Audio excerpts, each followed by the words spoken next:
over there. They're nice looks, but it still was another look, right? So that Hey, means can I do? Can I just tell you what our theme song is? certainly we What got it a theme is? song. We call them My Girls. My girl. We got sunshine on a Talking cloudy day. about my girl. Championship is in the month of May. There you go. Well, I love that right there. And you know that I love that right there. We're gonna get to this outro here. That's all the time we have for today. Thank you for listening. Much respect to you all as our guests here this morning. Appreciate you being here. Be sure to catch all future episodes on radio WCBE 90.5. Also catch us on Spotify, Apple, or the platform you prefer to listen to your favorite podcast. Additionally, follow us on Instagram at City League Sports 614. I am your host, Vince Clarino. This is City League Sports, and we are out.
Service 2? Yes, that's Facebook and YouTube. So Service 1 is YouTube, Service 2 is Facebook. Or no, hang on, sorry. I think it's Restream is the one. I think that's the service. So it has the availability for a second one. If we want to use a different service. Shoot. Check one, check.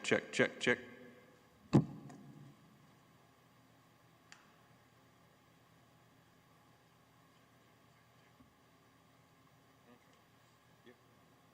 Those mics are live.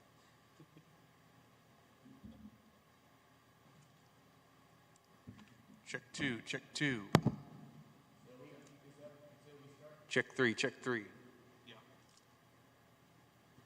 Check 4. I just want to make sure everything was good. Check 5. Check 6. Check 7.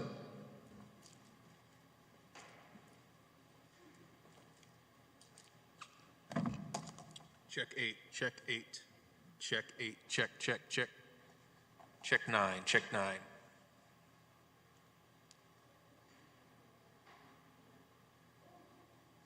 Check 8. Check 8. Check 10. Check 10. Check 11.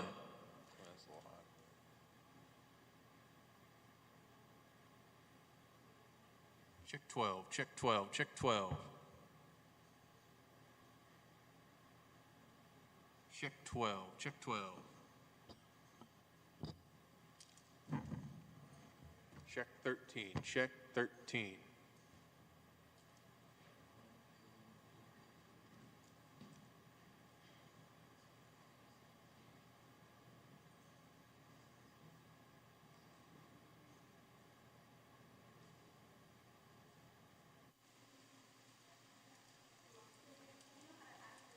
Check 14. Check, check, check, check, check 14. Check 14. Check, check, check.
I'm Abrio. I'm in 8th grade, and I was wondering, how do you work yourself through a situation where somebody is doubting you because you are a woman?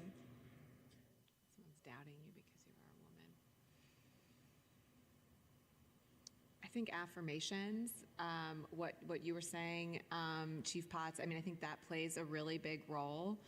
And, you know, affirmations start with, it's not just a mantra about how to see the world, but it's a mantra of belief in yourself. So some of the, you know, the best affirmations that I use with myself, or I was talking about kind of that script I tell myself, is they're really personal, right? They're not something I can tell myself every day, but they're really personal. And when I'm feeling particularly like there's a particular challenge or someone's doubting me, especially because I'm a woman, although I can never see in their heads exactly why they're doubting me, they could be doubting me because they're jealous, right? I'm being a little facetious here, but you know, I mean, you can feel like maybe they're doubting me because I'm a woman, or you could feel like maybe they're doubting me because they know that I'm powerful, they know that I'm smart, they know that, right? And that's a kind of script, that's a kind of affirmation where it's about reorienting the problem to recognize your power in surmounting it. It's a bit of a nebulous answer, but I do think so much can come back to how we think about our approach to a problem. I think the affirmations are critically important. I had to do a kind of a self-painting with an organization that I'm on the board of. We had like a fun time of painting ourselves, and we were supposed to write affirmations, and the ones that came to me is I am strong, I am blessed, and I am empowered. And so, you know, just say something simple like that every day to yourself, or when you're in a challenging situation or doubting yourself. And I will give you this advice, especially if it's in your face that you know it's because you're a woman. You confront that man, and you tell him what your accolades are. You tell him where you've been and what you bring to the table, and then he can either take it or leave it. But it's not going to stop you from doing the work that you're sent here to do. And so, eventually, even those who doubt you will see your greatness. And so sometimes you have to confront it, and other times you just let your work speak for itself. And eventually they'll come around. Sorry, just to add, I know I already spoke, but to add on to that, it's kind of like you will prove them wrong. And I want to cite again the Ketanji Brown Jackson hearings last week, because that's what was happening. She was being doubted because of who she is, right? Because she is a woman, because she is a Black woman. She was being doubted for those specific reasons. And a couple different things happened. First of all, she showed them her power. She spoke powerfully. She proved how unquestionably qualified she is for the role of Supreme Court Justice.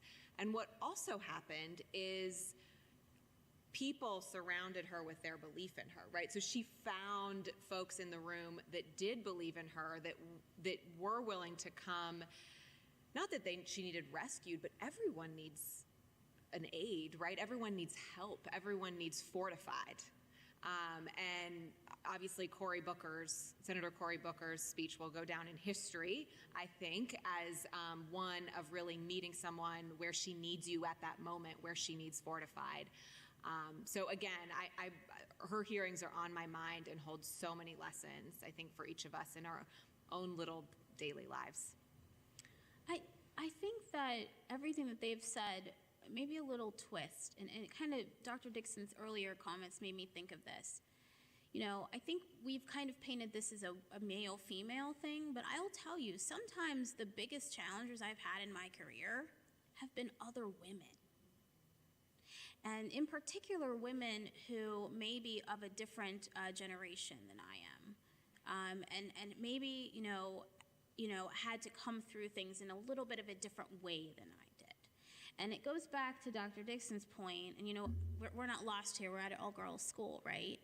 It is tough out there for girls. And the last thing we need is for another girl to not have our backs, right? And so, in those situations, I almost find that a little bit harder to deal with, because I'm like, wait a minute, shouldn't we be helping each other out? But, then, trying to just come back, and for me, it's about trying to understand them, understand their story, understand why they have this perspective, and then try to approach it differently. And then, in the end, just prove them wrong. But, it isn't always a male-female thing. Sometimes it can be a girl-on-girl issue.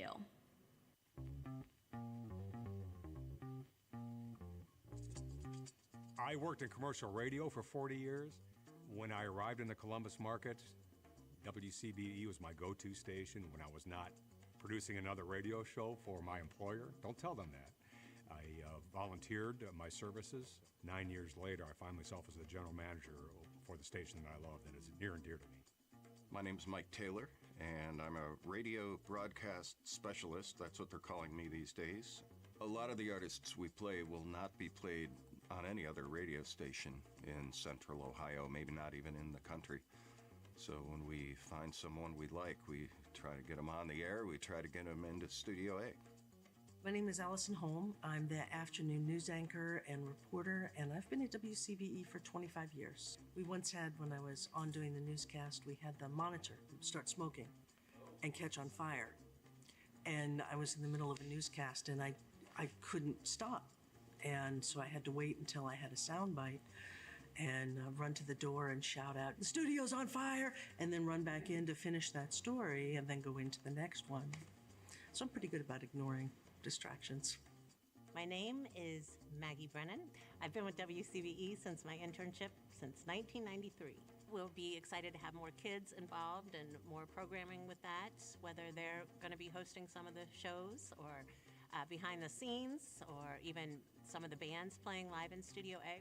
It's a nice, wholesome place where you can see how the radio gets made. I've been involved with the station since I was a teenager. Around 14 years old was the first time that I went in and did any volunteer work for them. The people who work there know their stuff and make a really great environment for a learning opportunity. Before I came to WCBE, I was a professional jazz musician. And then I got a job at Fort Hays. On my first day of teaching, I ran out the door and I ran next door and I knocked on the door and I went and I said, "Who's playing that stuff? That is really cool." And then the secretary said, "I think you need to go in the back." So she let me in the back, and the next thing he was going to play was a piece of jazz music, and I have an encyclopedic knowledge of it. So I started telling him exciting things about the thing he was about to play. He said, "Wait just a minute." And he put a mic in front of my face, and for about 10 years then, I was Jim, the wacky sitcom neighbor next door. And I would just barge into people's radio shows and start talking. It, number one, gave me an opportunity to reunite with Jim Manieri, who I knew from when he was in college and I worked at another radio station. And as a matter of fact, I hadn't had that type of conversation about music probably in 10, 15 years. That's one of the reasons why I do this. It's so fun. I mean, I'm a radio girl anyways, but I also am the receptionist, so I get to greet them, bring them into the station, welcome them, and Chris Robinson Brotherhood came through, and Chris Robinson, I just love the Black Crowes, so meeting him, I was kind of geeking out a little bit. I'm in my 23rd year, and probably the last handful have been the most rewarding and fulfilling. That combination that I love of music and story, the sort of story behind the music. That's a really good combination. When a listener says that they value that and they got something from that and they now are a fan of that artist, that is truly inspiring. I've had a long relationship with WCBE. Years ago, I started a little show called Cinema Classics with a buddy of mine, John DeSando, and we've been talking about movies on there for years. And then the opportunity came up. There was a job opening, and I thought, wow, I love this place. I love the people that work there. I love the vibe there. I still feel that it is a group of people who are making this all happen. And we're all counting on each other and building on what each other does. And that's an unusual and awesome experience.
Well, greetings to all of our elementary staff, both our principals and our teachers. I bring you greetings from our superintendent, Dr. Dixon, and our Chief of Transformation and Leadership, Angela Chapman, who you will also hear from. We are excited to celebrate you on your wonderful accomplishment of meeting the interim literacy goal. We have made a significant investment in you, both in our resources and in our instructional processes through our foundations, our letters, our HMH and Hagerty and Just Words. And we know that it takes not only implementation fidelity, but also instructional fidelity to meet goals and move the needle forward. We celebrate you, we recognize you, we honor you, and we appreciate you. Have a wonderful day. It is my pleasure and honor to recognize our staff, teachers, and leaders for their collective work in supporting early literacy. We celebrate our teachers for your willingness to embrace research-based literacy practices, providing grade-level curriculum to students and the necessary scaffolds that students need to be successful. For our principals, we commend you for maintaining a laser-like focus on literacy in your schools. Because of your efforts, we are narrowing achievement gaps in early literacy, meeting and exceeding goals for our youngest literacy learners. As a district, we are building a strong foundation for our students that will set them up for success in school and beyond. In essence, the culmination of our curricular changes are addressing what the National Reading Panel indicated was needed more than 25 years ago. But without the right people in the right places, none of this would be occurring. Thank you for being the right teachers and leaders for our students and our community. Because of your work, we are transforming what an urban school district can be in CCS, and we thank you for your efforts.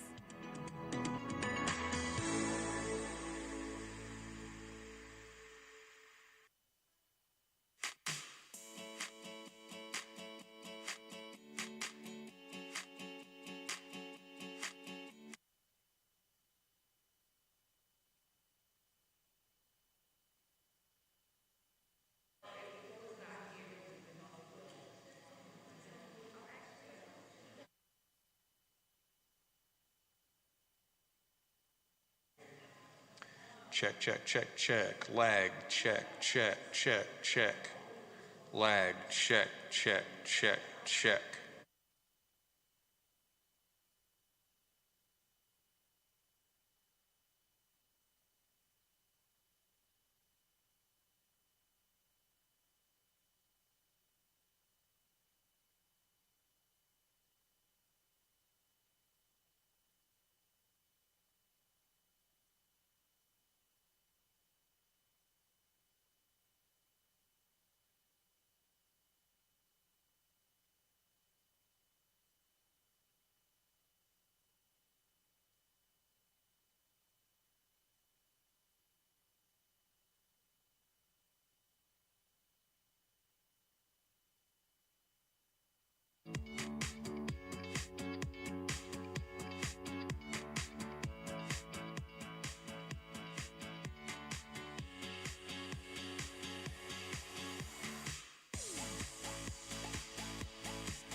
Our story begins in the 1950s.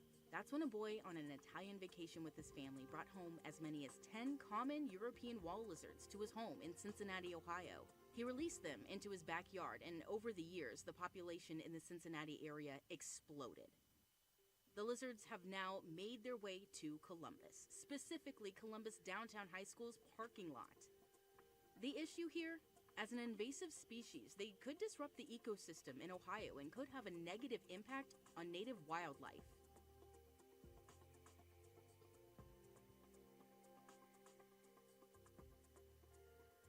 With that happening outside, students inside the school jumped at the opportunity to catch and study these lizards, working with Ohio Wesleyan University, the Ohio State University, and the Ohio Division of Wildlife. Mr. Hatoski's junior and senior environmental science classes are taking on the project. They were trained by OSU's Greg Lips and OWU's Eric Gangloff to master capturing techniques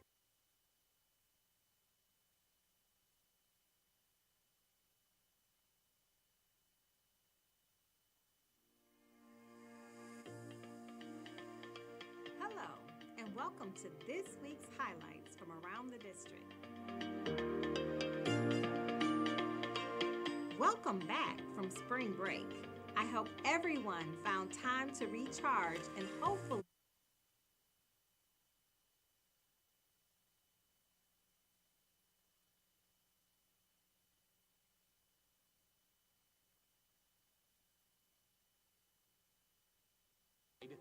and that's actually what they like. They like rock more than they like vegetation to hide in. So we're going to keep doing this and keep checking over and over again until we're certain that we don't have any lizards remaining here. And if we accomplish that, it'll be one of the very few examples we have of successfully eradicating an invasive species before it takes hold. I ain't gonna lie, I was like, lizards, they're part of the way, but then I, discovered there was like rare lizards. I was like, oh, okay, this might be something that we may be able to do, just to learn, more about lizards in general. And as you're walking along, sort of thinking like a lizard, looking at any places where like the sun comes through and makes a nice like bright spot, or even in some of the leaf litter here, would be a good spot for them to go if they weren't necessarily, if the tiles weren't warm enough yet, or if they just hadn't chosen to go under one. Quickly into their first search, lizards were spotted in their preferred habitat, cracks in the walls.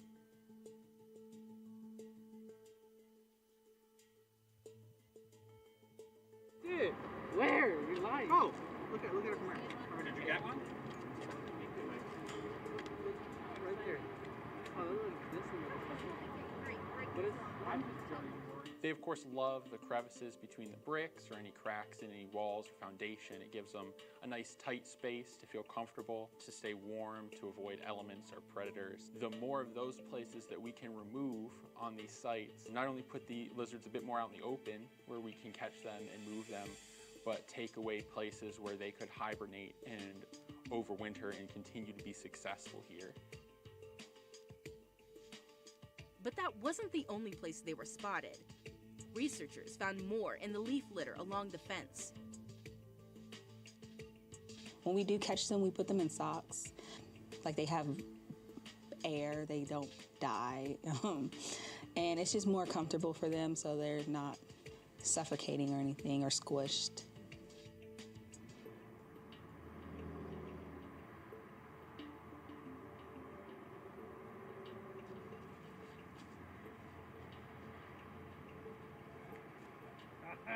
That was good. Teamwork makes the dream work. That was a good plan. That was a good plan. But it was interesting. He knew where his hole was. Yeah, he knew exactly where he was going. Yeah. Oh, that one's pretty too. It's another male. They got like little checkers almost. Yeah, they got a nice design. Don't they? I know. They're really pretty. It's really alive. Yeah, he's really alive. Can I hold it? No, I don't want to let it go of him, but put your finger out and watch. And watch. You can get to feel his claws here. Watch. Feel the claws on his toes. Can you feel it? You can just see a heartbeat inside there. There it is. See the little heartbeat? Yeah. Doom, doom, doom, doom. Yep. one of the approved methods Why for. is breathing different when it's on his back? Oh, I think he's stressed. He's probably very stressed out, so he's breathing. Do you want to see him? Why I don't be seeing You his gonna run away? lizards? No, I'm not gonna let you hold him. I'll do this, and you can feel his feet grab onto you. I'm gonna hold on. Okay. Do they jump? Yes. They jump and they run. All right. Cool. Well, it's been great to have the students involved. It's always fun for them to get to see what's living around them and also expose them to research. Not many high school students get to see that kind of work, so it's been a lot of fun.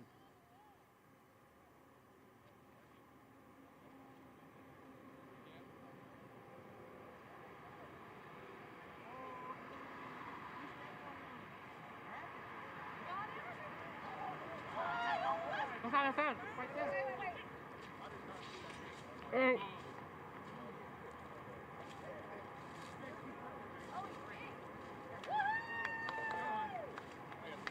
Nice spot. Oh yeah, he's pretty.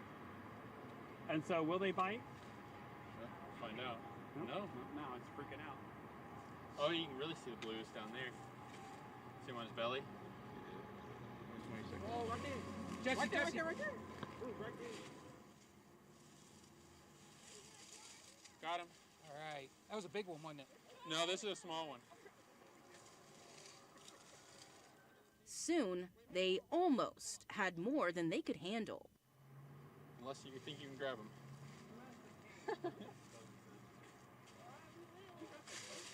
Did you catch it? I don't think so.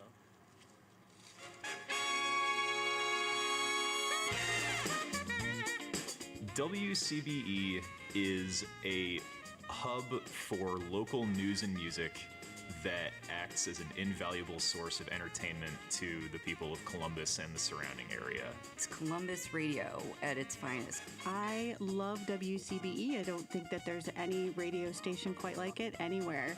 We want to continue to be a pillar in the community, an asset for the Columbus community, especially when it comes to music. It's a dedication and love of music, of storytelling, and then to sort of combine those two things. We're getting information out about festivals, things that enrich the public's experience, and again, things that you may not see. I think we're also drawing attention to local issues. And most importantly, it'll stimulate people's curiosity.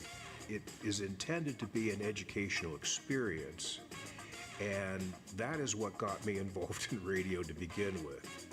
I really get to spend time educating people on the microphone, and I feel like that's one of the best parts of WCBE. This is great, right? It's public radio, it's smarter, it's better, care about art, care about people in town. I love WCBE, and I can't imagine Columbus without it.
So as you can see, we love genre fusion, we love pop, we love rock, we love gospel, we love spirituals. You heard spirituals this morning, but we also love jazz.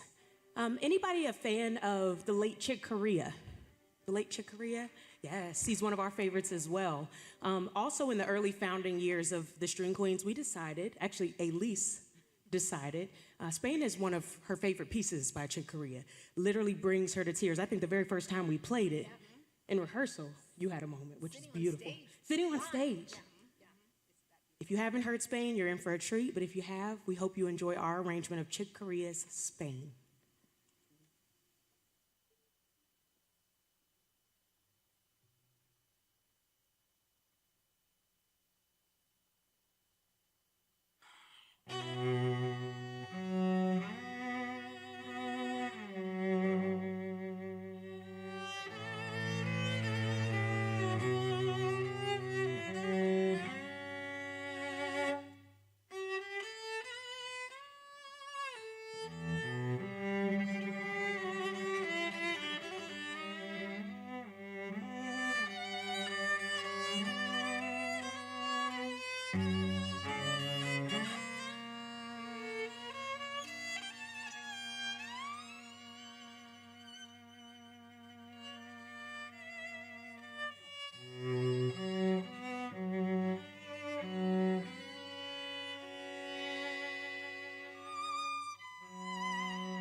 hope that the students feel a sense of accomplishment.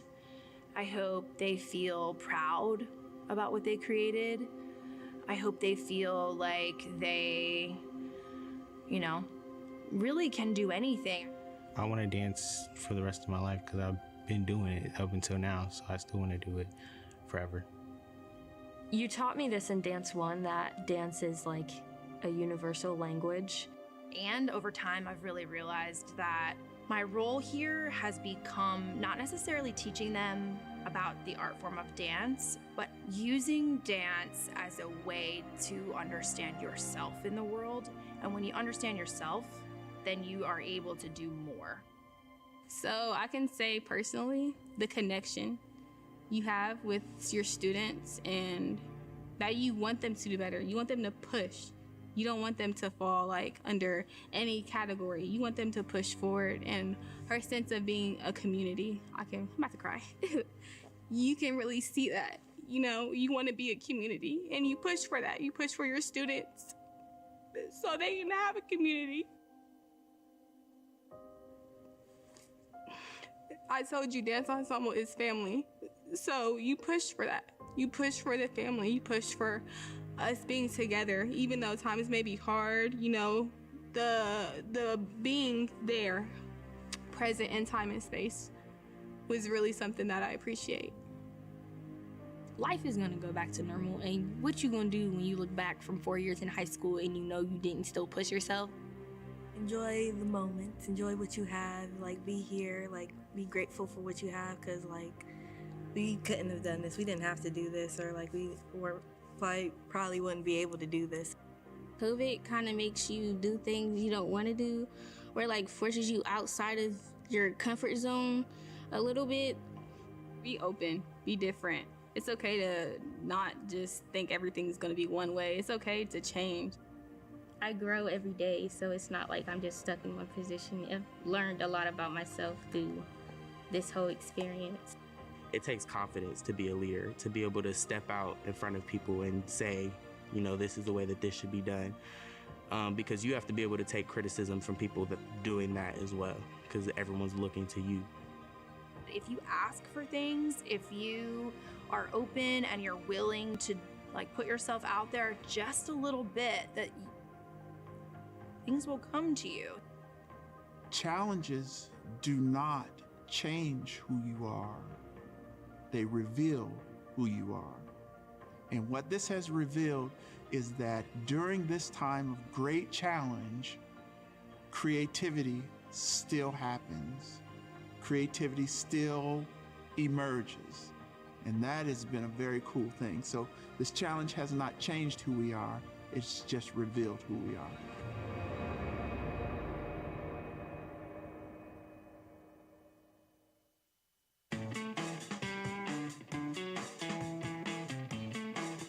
I used to get calls all the time from people asking me about the station. What kind of music do you play? And the canned format was adult album alternative. And so I asked the music director, what does that actually mean? And he said, we play the good stuff. That was the end of his explanation.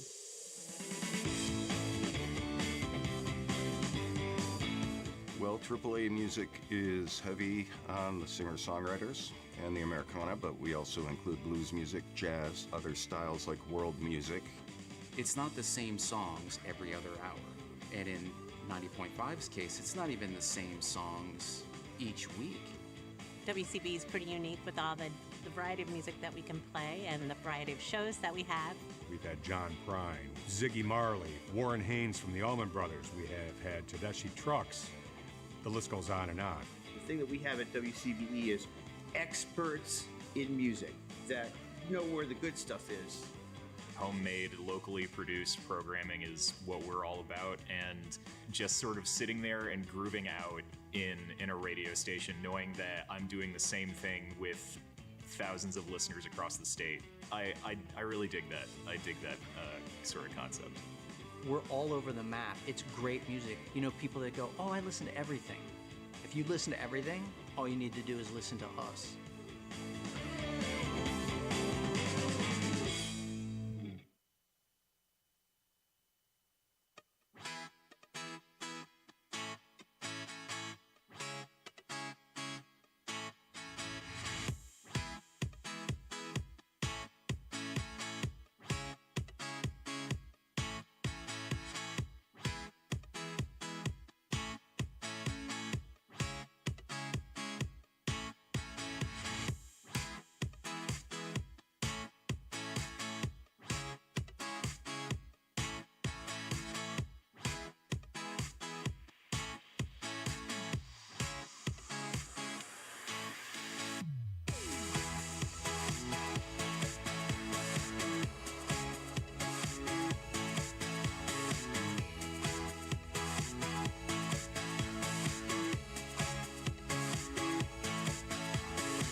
This has been a very powerful project.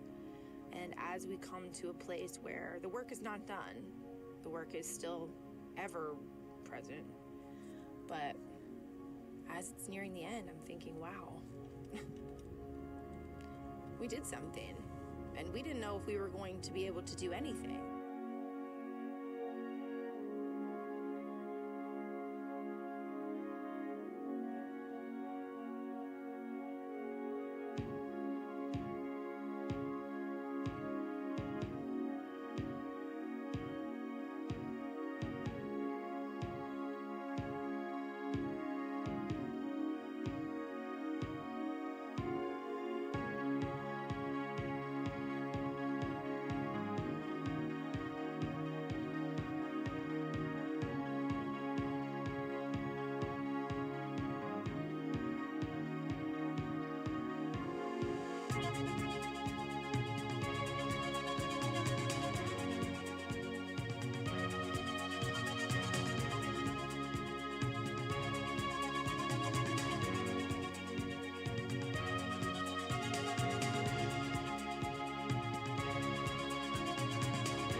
I just feel so proud, you know. I think I said it already, but this group is really special, and it will never happen again the way that it happened this year with this group of people. And I think I just feel really proud. And yeah, it was emotional though. I mean, and exciting. I mean, they kept saying to me, this feels so different. This feels so different. You know, we're performing with no one in the theater. I'm asking them to dance so big with no one watching except for the four of us. And they did it, you know? So, I'm happy.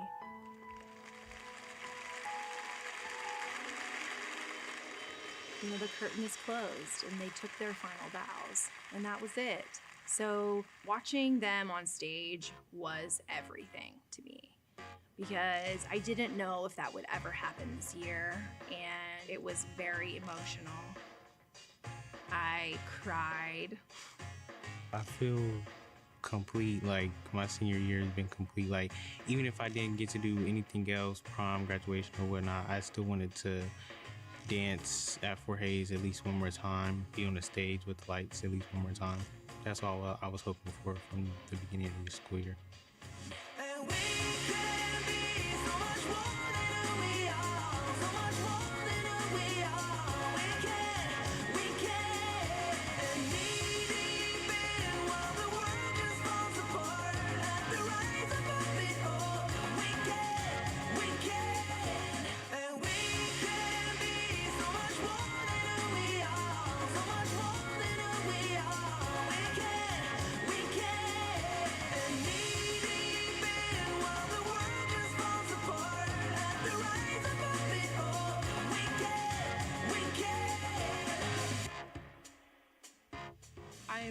really happy I got to do something.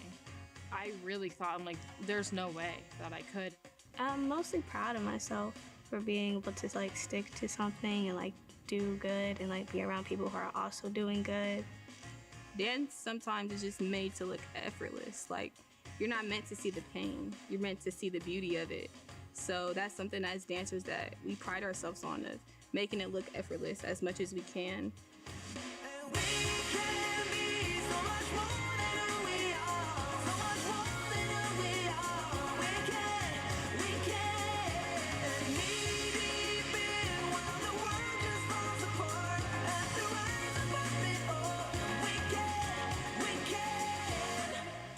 And this is the thing about dance, is it's you on the stage. Yes, you can play a character, but it's your body and your expressivity. It takes a heck of a lot of vulnerability. And that's a big ask for young people.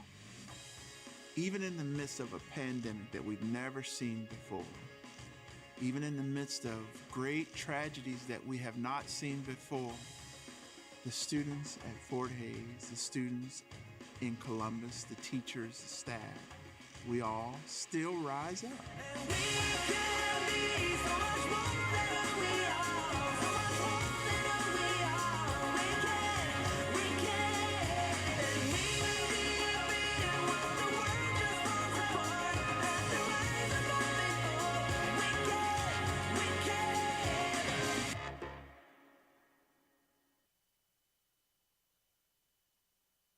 We sit here and we're like, we're saying, hey, track can be this vehicle.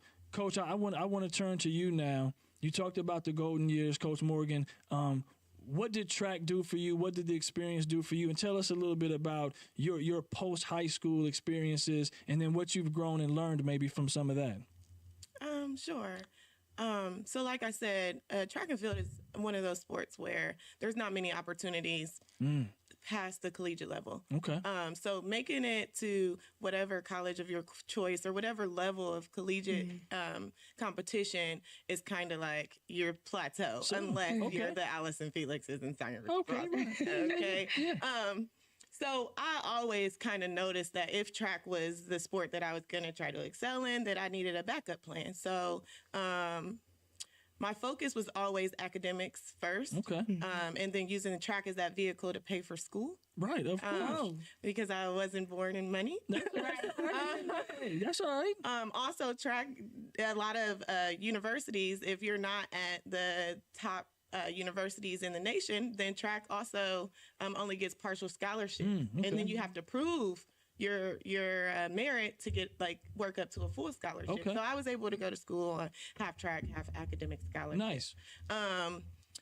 However, I seen it as my vehicle. I knew that I couldn't just go to college and major in just anything. I had to major in something that would, set me up for a promising future. Certainly. So track was that vehicle that I used to, I majored in computer science and engineering. Nice. And I was supposed to take 5 years, but I took 4 because even in collegiate sports, they pay for your summer school as well. Okay. So I stayed on campus and trained during the summer, but I also took courses to complete my coursework in 4 years rather than 5. Coach Anthony, you get to hang out with some special people, man. I don't know if you realize how phenomenal these two young women are. I don't want to steal her thunder yet. Hold on. I want to let her keep going. But I mean, wow, these are some phenomenal people you're getting to hang around. I'm sorry, go ahead. So you finished in 4. Yeah. And from there, your track. So not to mention engineering coupled with, track meets every weekend and lifting and practice and things like that. So lifting people when you participate in sports, lifting is part of it. You don't have to be a weightlifter. Getting stronger is part of it. Go ahead. So you're lifting, you're doing all these things. Yeah, I'm sorry. So you learn time management and things like that. It's just all kinds of skills that you cannot pay to learn. Certainly. So I That's always the beauty of sports. Encourage my girls to try to compete on the next level, even if they don't think they're the best. They don't think it of themselves. Right. I'm not even talking track anymore. I'm talking life. Yeah. You learn time management, how to prioritize. Certainly. Different things that you need to do. And so that's kind of what I mean by track being a vehicle. No, it wasn't my end all be all. I'm not in the Olympics. I did not have the talent to be in the Olympics, but I feel like track offered me things that I could not pay for in a college a platform. Yeah, you know what I mean? For life to vote. You know what I mean? A starting block, right? Even being here today, come on, I got all sorts of puns like that, Kaden. A starting block, right? Yes, indeed. No, I think that's beautiful. Your journey. I'm blessed to hear it today, right? I'm honored to hear your experiences. You even gave me a lot to think about, just because sometimes when you've been in this a long time, like Coach, and I don't know Coach's history. I'm 25 years in education in Columbus City, and every once in a while you need to be refreshed. What you've shared today has been very refreshing. I'll share that for you. Coach, I'm going to allow you to give some quick lasting thoughts. They're giving me the signal over there that says I got to start to get ready for outro, and you're going to say your lasting piece, but we always let the current, right? We always let our future get the final word. So you'll share something here, and then I'll turn it over here to Kaden before I do the outro.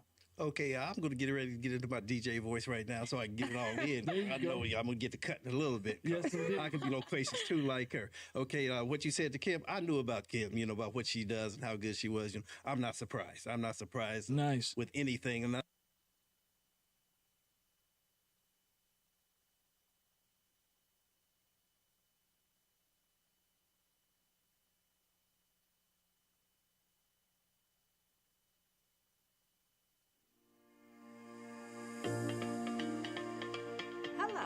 And welcome to this week's highlights from around the district. Welcome back from spring break. I hope everyone found time to recharge and hopefully returned ready to finish the year strong. We all know the last part of the year can be the busiest. Spring testing opened on March 31st and will carry us throughout the end of the school year. We want all of our students to get plenty of rest and come to school ready to learn each day so they can put their best foot forward. The Columbus crew helped welcome CCS students back from spring break with a special clap-in at Scottwood Elementary and a day-long service project. As part of their plan to celebrate the Columbus crew's Greener Goals initiative, the team participated in beautification projects throughout the day and also had a mini pitch opportunity during recess. Thank you to the Columbus crew for this great opportunity to help welcome students as they return to school this week.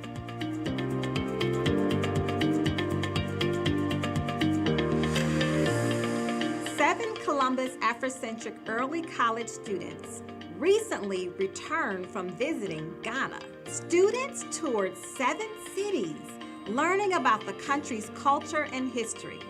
While there, students visited museums, historical sites, and national parks.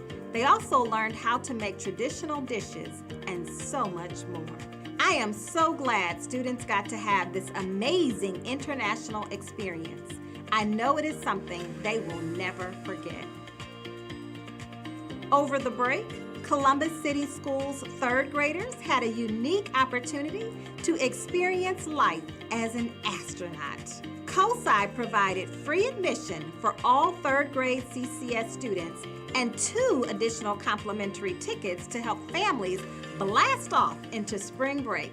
Some activities included a virtual meet and greet with astronauts and NASA staff, special screenings, and space-related shows and activities. Thank you to COSI for providing these unique and fun opportunities for our CCS scholars. Ohio Governor Mike DeWine recently stopped by Southwood Elementary this month as a part of his statewide tour of school districts to get an up-close look at literacy investments. Governor DeWine visited the school to see the implementation of the science of reading in action. While there, he heard from staff about professional development, how Southwood became exposed to the science of reading practices, and how the school uses evidence-based literacy programs and leverages the support of our literacy coaches. Columbus City Schools is leading the way with this work. we adopted the science of reading in the 2021-2022 school year, and the district adopted a curriculum aligning with the science of reading and ensuring a focus on all essential elements of reading. Additionally, we continue to invest in literacy and have distributed nearly 2 million books to CCS students and more than 23,000 customized literacy kits to kindergarten through third graders. We are also grateful to our many community agencies that promote literacy to our most underserved students. We are glad for Governor DeWine's visit and the opportunity to show how CCS can be a model district for curriculum and professional development. Congratulations to our Northland High School VEX Robotics team students. Recently, one of the teams qualified for the VEX Robotics World Championship, which will happen later this month in Dallas, Texas. Northland High School VEX team, number 5897, recently competed at the National Society of Black Engineers 49th Annual Convention. The team received the Excellence Award. The team also was the top finisher in the state of Ohio for the VEX Robotics Competition Virtual Skills Challenge, ranking 81 out of 494 teams internationally. VEX competitions cultivate STEM skills and prepare students to become future leaders and innovators. Good luck with the World Championship competition. We have a few events coming up that you won't want to miss. Our next EduHealth event is coming up this Saturday, April 22nd, from 10 a.m. to 1 p.m. at the New Birth Christian Ministries parking lot. District staff and community partners provided many services, including academic support, health screenings, immunizations, and employment resources. At our first event, we helped more than 130 people. The EduHealth Caravan Series will continue to travel to more locations across Columbus. We hope to help families improve their health and well-being by providing more equitable access to resources. Thank you to our partners at Nationwide Children's Hospital, Primary One Health, and Spectrum News for making this possible. Additionally, coming up on May 6th, CCS and the American Red Cross are ready to help Westside families be prepared and safe for summer. The event will provide the community with life-saving training and resources on first aid, home safety, severe weather preparedness, outdoor safety, health screenings, and more. The event will be on May 6th from 11 a.m. to 2 p.m. at Westgate Elementary School. These have been highlights from around the district for April 18th. Thank you for joining me.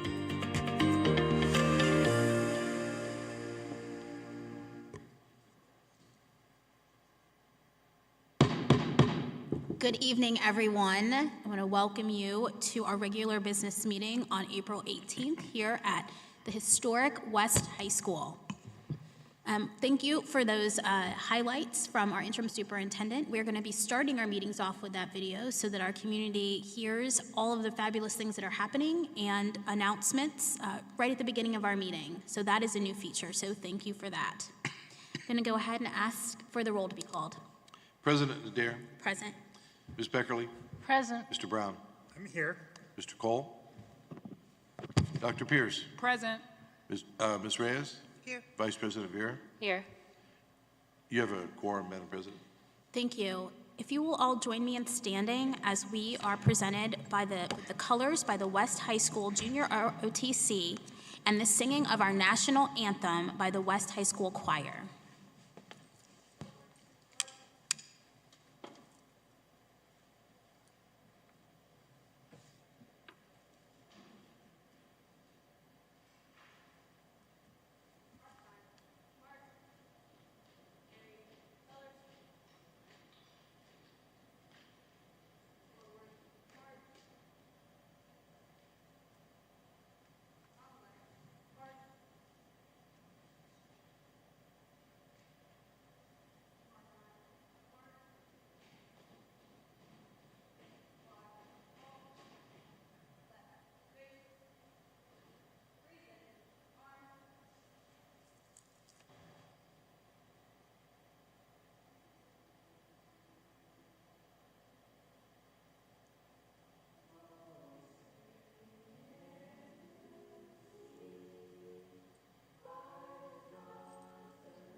of America and to the republic for which it stands, one nation, under God, indivisible, with liberty and justice for all.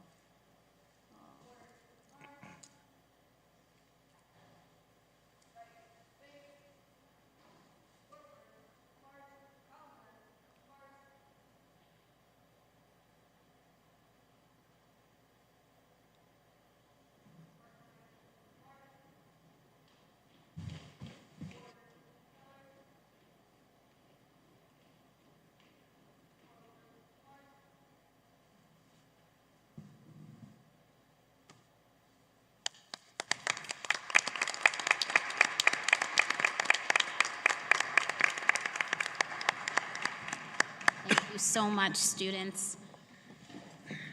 All right, board members, on this evening's agenda, we have one speaker here for public comment. We have several items on our board matters.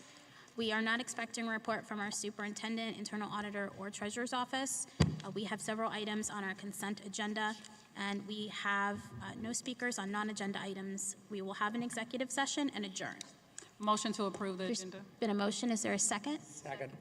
Are there any items to add or discussion? Seeing none, and without objection, our agenda is now adopted. I'm going to go ahead and move into our public comment. This evening, we have one speaker, President Nana Watson from the NAACP, here to speak on monies allocated to the law firm.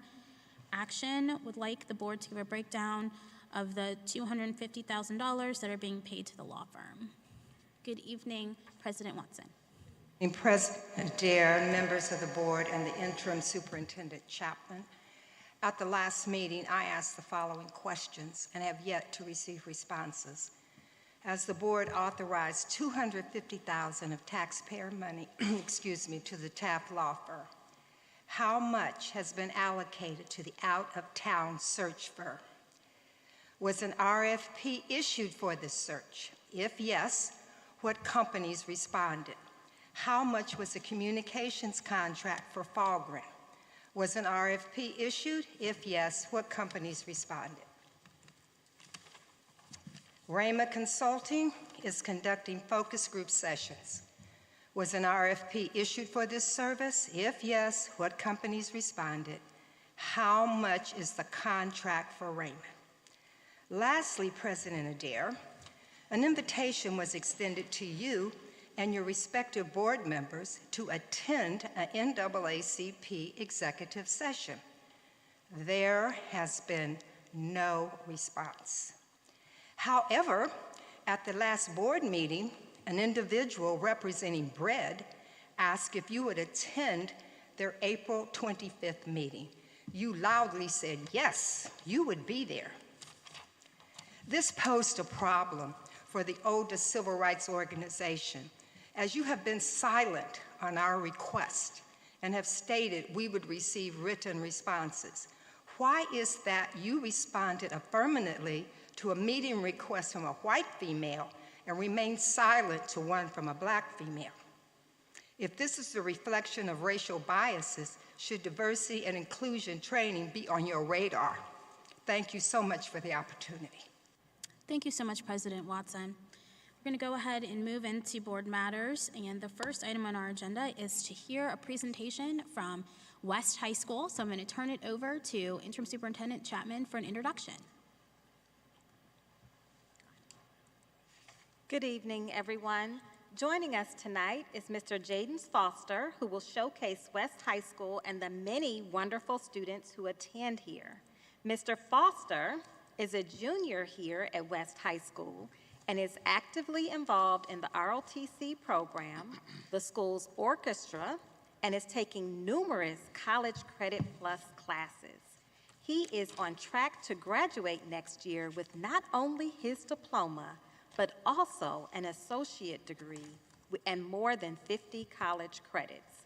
Please join me in welcoming Mr. Foster to our board meeting tonight.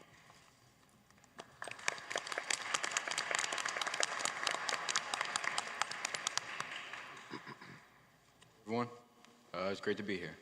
Thank you for being here. As you can see up on the board, my name is Jaden Foster. I've been a West Sider my whole life, I started at Valley View Elementary, moved to Hiltonia Middle School, and now I'm finishing up my high school career here at West. I am on track to become the first generation college student in my family. West High School offers, thank you. West High School offers a variety of electives. I've been involved in JROTC as the battalion commander, thanks to my color guard, and orchestra as the bassist. Being in concert band or orchestra has helped me find my passion and love for music. As mentioned before, I'm also an athlete who has participated in football and baseball. Along with the diversity in our electives, we also have an additional academic opportunities. I am involved in College Credit Plus, as you see here. This is a partnership with Columbus State to take college classes at our high school. Through this program, I have earned a cumulative of 22 credits, and by the end of the year, I will have 30 credit hours. This places me on track to earn my associate's degree by next year, as mentioned. Thank you. This year, we have offered 10 different college-level courses in-house. Including myself, we have 54 students enrolled in CCP. We have earned 79 college credits, and that is an equivalent to $13,661 in tuition, all for free here at West. By the end of the year, we would have earned 187 college credits, and that's a savings of $32,371. Taking CCP courses has allowed me to challenge myself academically, earn free college credit while still in high school, and help me gain skills that I will need after I graduate. The early achievement in my associate's degree is a tremendous head start towards my future careers. And not only have I been gifted this opportunity, but 3 others in my class have been gifted this opportunity as well, and that gives us the name the Fabulous Four. Finally, some of my favorite highlights about West. Here, you can see a flyer of our after-school roundup program. This program is 5 days a week, directly after school, from 2:45 to 5:45 every day. Students are provided refreshments and work with teachers individually on schoolwork. This program also includes a push with both our APEX program as well as career exploration on Fridays.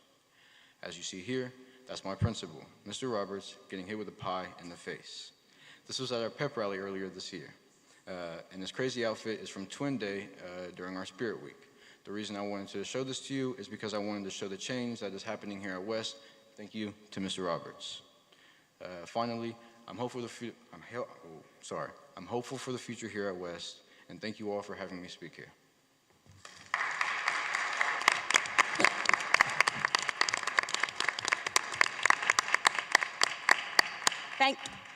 Thank you, Jaden, for your presentation highlighting West High School.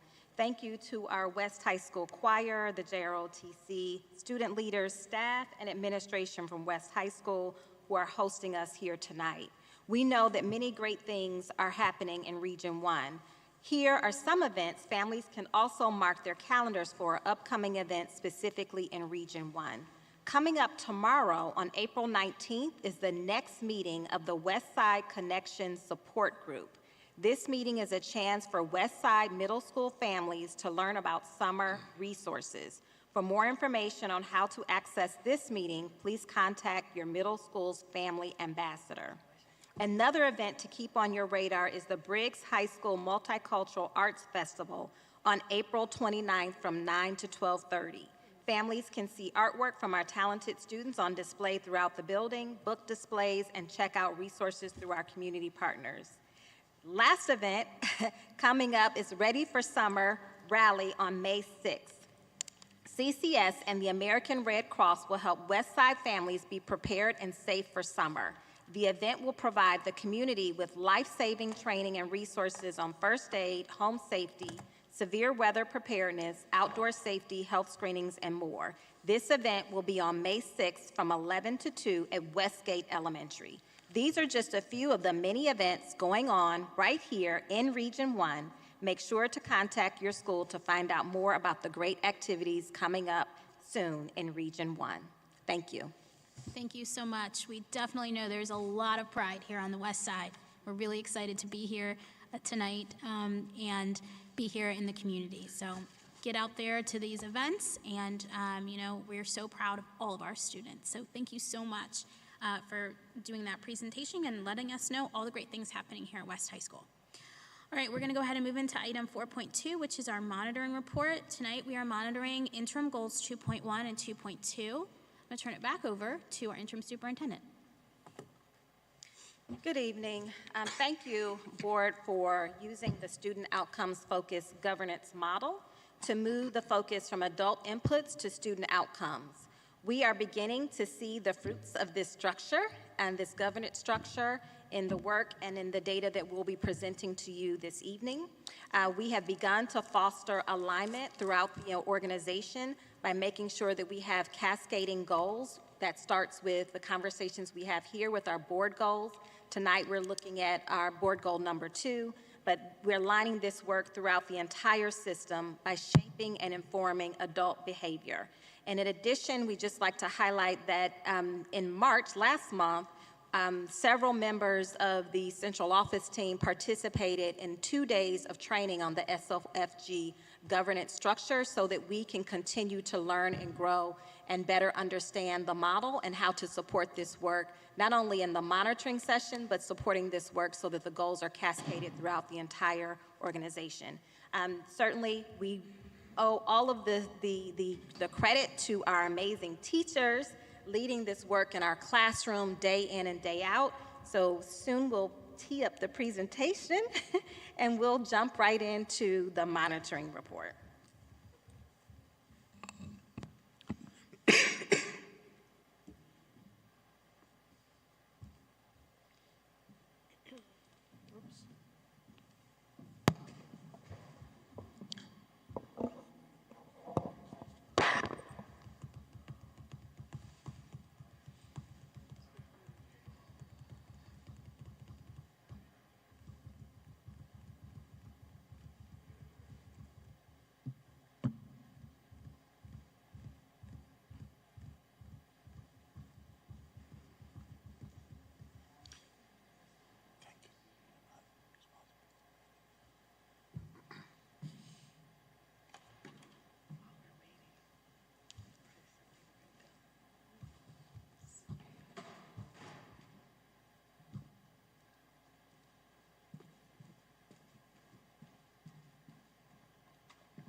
Nothing does.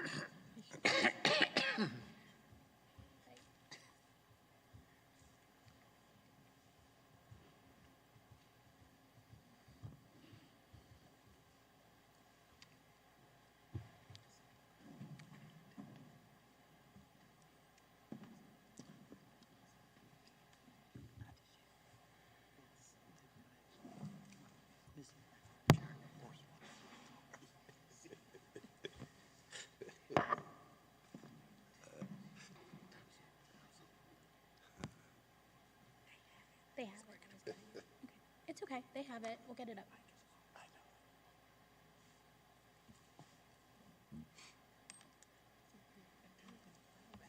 know. Where's the choir? Another song. This is where you break the silence by saying, "Oh, thank you for that report."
Okay, sorry for the delay there. We are ready to begin our monitoring report for interim goals 2.1 and 2.2. This is monitoring our 9th and 10th grade student cohorts who are on track to graduate. This monitoring report is aligned to board goal number 2, closing opportunity gaps. The goal specifically states that we will measure and monitor the percentage of four-year graduation cohort students who complete state and district graduation requirements, which will increase from 81.2% in August of 2020 to 86% in August 2026.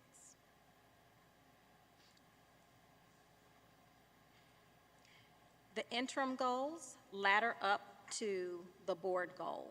And so tonight we will be monitoring interim goal 2.1, which looks at the percentage of our ninth graders who are on track to graduate, and interim goal 2.2, which looks at our 10th grade graduation cohort.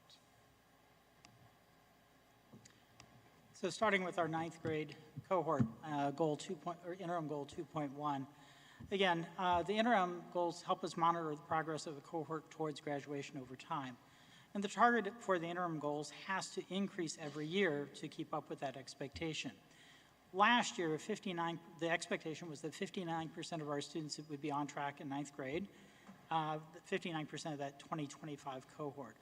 This year, the expectation is that 61% of our students in ninth grade would be on track for the 2026 cohort. Last year at this time, when we were looking at this, 64% of our ninth graders were on track. This was on track and actually exceeded the board target, or our interim target.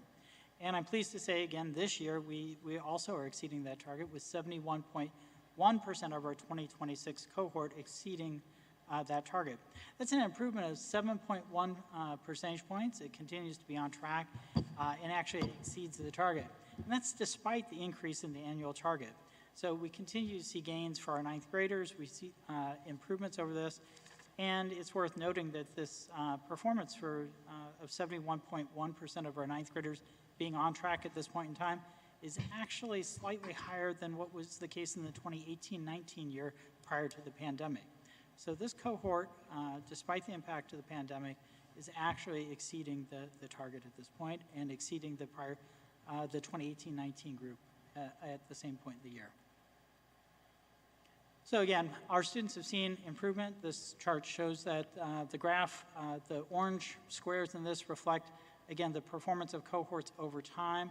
The 71.1%, which is encircled on that, shows the current ninth grade cohort and above the target of 61. Again, it's an improvement of 7.1 percentage points. And again, improvements were also seen for virtually every student group with the exception of one. And this chart demonstrates that. So if we look at this, again, looking through this chart, you see that virtually every student group with a student population greater than 10 showed growth from the prior year. And I want to, usually as a part of the monitoring session, we always ask the question, what's working? And I want to name that with this interim goal and looking at our ninth grade cohort, what's working, we're connecting this back to the 3 theories of action that we're going to talk about again as we look at the interim goal 2.2 for our 10th grade cohort. But what's working, what are we seeing that's happening with our ninth grade students? If we think about our first theory of action around culture and climate, remember I talked about how we're cascading these goals across the entire organization. All of our schools across the entire district have a school improvement goal in their school improvement plan that they are monitoring regularly to support climate. That's irrespective of whether you're, no matter what tier, elementary, middle, and high school, but recognizing that school culture, the culture and the climate, is an essential enabling condition for creating the conditions for our students to be successful in school. So that's a part of our theory of action. We're going to talk about that more as we discuss interim goal 2.2. But as we're looking at this particular cohort, that strategy is working for this cohort, and it shows in the data. And additionally, as relates to professional development, all of our principals and instructional coaches across the district have received professional development on MTSS throughout this entire school year. We're currently planning a full year of professional development series for the upcoming school year district-wide. The theme for this is intentional practices, remarkable results, co-created and co-designed by the experts in the field who know this work best. That's our teachers, our principals, and central office administrators. So this is not going to be a one-size-fits-all approach where we are bringing in external experts to share these strategies with us. This will be an opportunity for us to work across the district to harness the power and the talent within the district and to lift up those best practices and share them specifically as it relates to culture. We have the data that shows where there are highlights in terms of culture and where we are experiencing gains and successes. So we're going to really ask the team members to be thoughtful and reflect on what's working, what strategies specifically they're implementing and focusing on, and then share that with their peers across the district. In addition, we have been focusing on, for the last 2 years, on MTSS and providing professional development for teachers, administrators, coaches throughout the district, and our core instructional framework. That professional development will continue. We think about the second theory of action on attendance. Certainly, we are seeing the impact of the Stay in the Game initiative and all of the attendance, the district-wide attendance strategies, where we're seeing that impact, and you'll see additional data of the attendance data as we transition to Goal 2.2. But again, focusing on the proactive stance of making sure that students and families know why it's important to be in school. They have a good understanding of their current attendance data, how many days they've missed, and there's active or ongoing engagement with our families about student attendance in real time. And then the third theory of action, that theory of action speaks to credit attainment. Again, focusing on ensuring that our students are attaining credits. That's ensuring that there's alignment with the instruction that's happening in the classroom. You've heard me say this several times, the magic happens in the classroom. That's intentional. When we can ensure that we have high quality instruction in the classroom that is aligned to the grade level standards, we know that our students will have access to the content and the resources that they need to be successful so that they can attain the necessary credits to stay on track. Teachers certainly are planning lessons using all of our curriculum investments that we have invested in at the secondary level to ensure that alignment and the students have access to rigorous, relevant instruction, and making sure that through all of the supports that we have in place with our investment in instructional coaches. As you all know, this was a huge strategy under ESSER. We invested $13 million of ESSER funds to ensure that all of our schools have an instructional coach. This is a strategy that is helping us, particularly in high schools, as it relates to credit attainment and ensuring that we have high quality Tier 1 instruction for all. The goal is to ensure that that Tier 1 instruction is in place so our students do not get off track and further behind. And again, the cycles, the continuous improvement cycles to ensure that there's as a part of the Ohio improvement process that we follow at all of our schools. The BLT is regularly looking at the data, analyzing the data, and making sure that the students are on track and certainly they're responsive to that data in real time. That's an effort that's happening in all of our schools, not only at the district level, but at the building level, TBT, classroom level, and classroom level. It's a stair-step process that's happening in all of our schools. And as a part of that, when we think about the Tier 1 instruction, we certainly have named that we have supported matriculation teams, and this comes up regularly, but we do have matriculation teams in all of our high schools that are not just focused on the senior cohort, but they are working to support every cohort. That includes our 9th grade cohort, the interim goal 2.1 that we're monitoring today.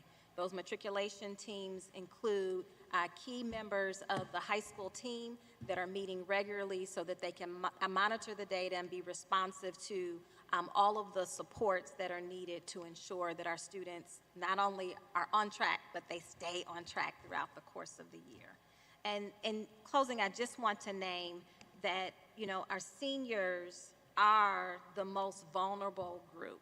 So when we look at our ninth graders, what we're seeing is that this is the group that has a stronger footing because they've been in high school, they've been have in-person learning for more time than compared to our seniors. So if you think back to, do the math, our most vulnerable group is our seniors because their 9th and 10th grade year, those transition years in high school, they were remote. And so we're still working diligently day in and day out to recoup and recapture and reconnect the students for those missed opportunities that we weren't able to forge during remote learning.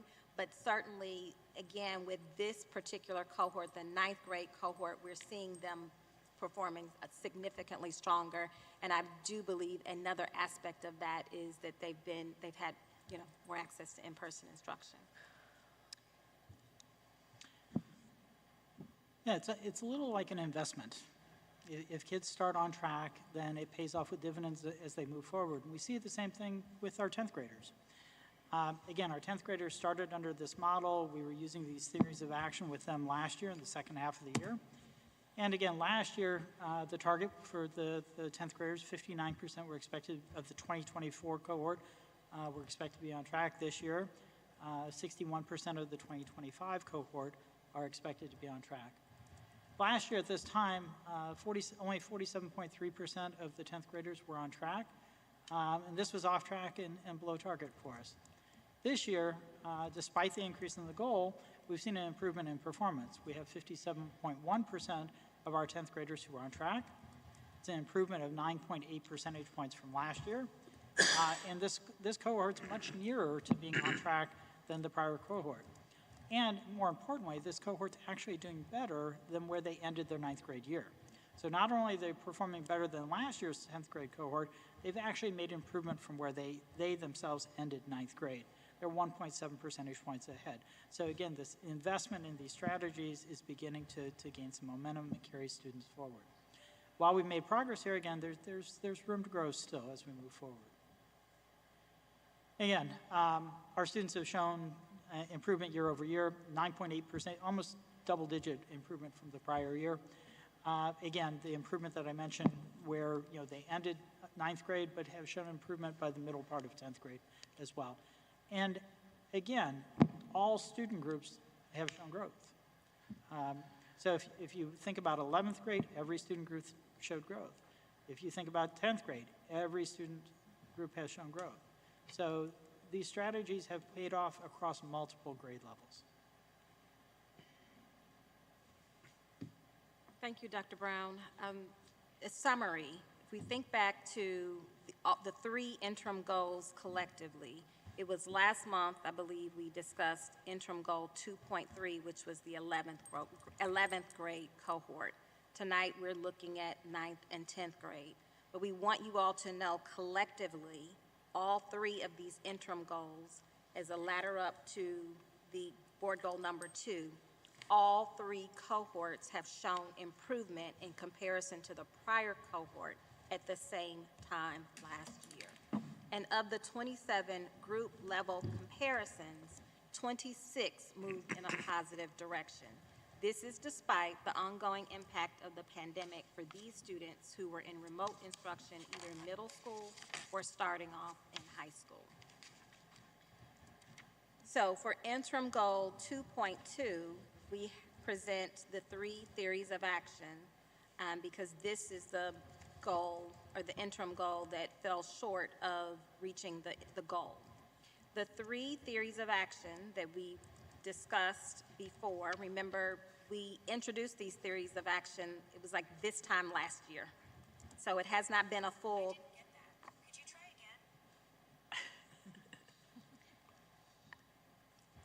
We introduced these 3 theories of action this time last year, starting out this time last year when we began the monitoring process, so it hasn't been a full calendar year where we've implemented these 3 theories of action. Fortunately, this was the first full school year where we were able to align, again, the school improvement plans to these board goals and ensure that there were clear next steps across all of our buildings to really lift up these 3 theories of action in support of the board goal. Again, the 3 theories of action focus on climate, attendance, and credit attainment. You'll note that we have reflected on these 3 theories of action. Theory of action number 3 looks a tad bit different from how it was presented in the last monitoring report. The last monitoring report, if you'll recall, it focused on credit recovery. This theory of action focused on credit attainment. That's the goal, right? For all of our students to stay on track. Credit recovery is a strategy that we use if students are off track, but the goal is to make sure that all of our students stay on track and they're earning their credits as they're progressing.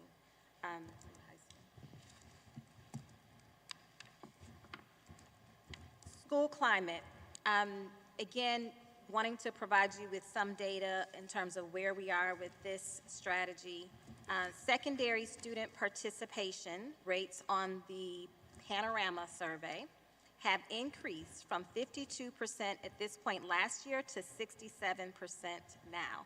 That is a significant increase, and we are very proud and very thankful and grateful to our school leaders and our teachers who are prioritizing this survey, making the time for our students to complete the survey during school to make sure that we have the data that we need that's helping to inform these decisions. Obviously, the more students that participate in the survey, the better data that we have, and we can begin to really develop those strategies that are responsive to the needs of our students.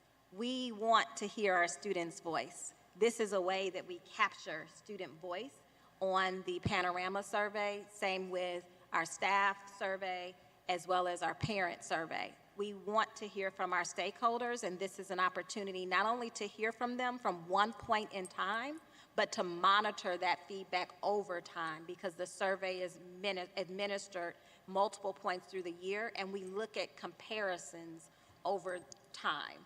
So that data point or that information, that feedback that we receive is very helpful.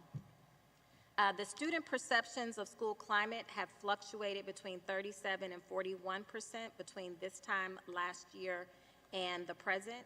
We recognize that this is certainly an area of vulnerability for us. This is an area that we desperately need to improve and show progress on as it relates to culture and climate.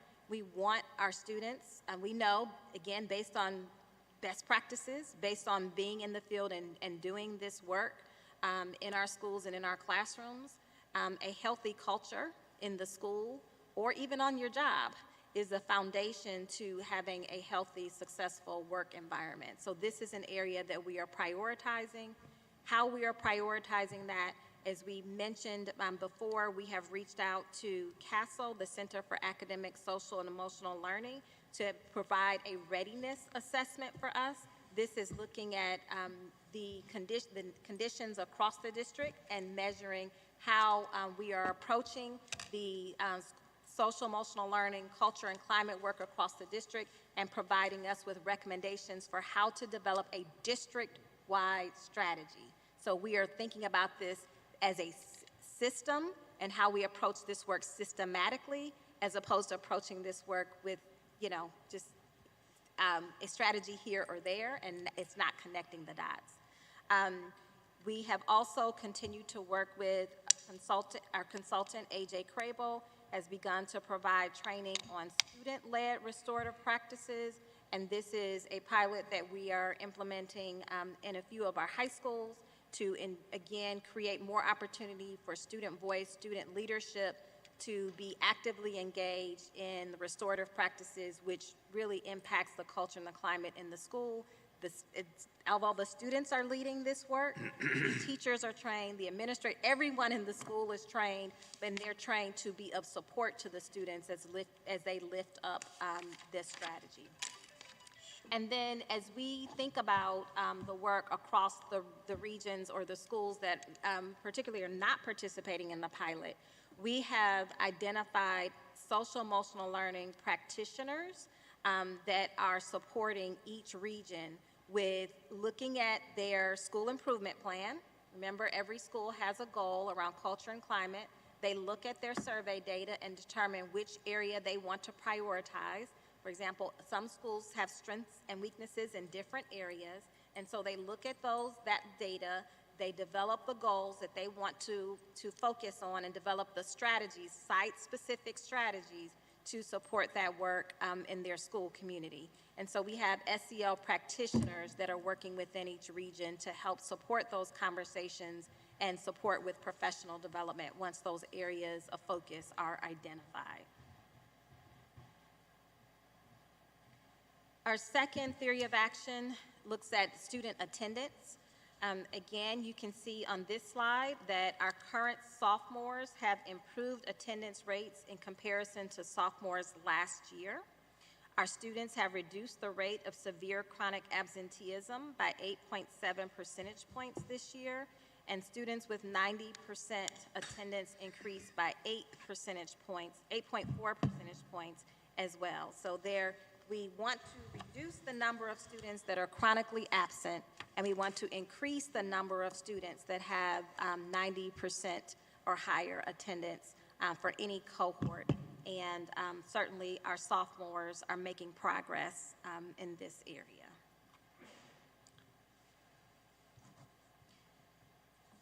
Looking at some of the action items that are completed or in progress, again, the attendance office has supported a shift in focus from punitive to a prevention, early intervention model for supporting student attendance across the district.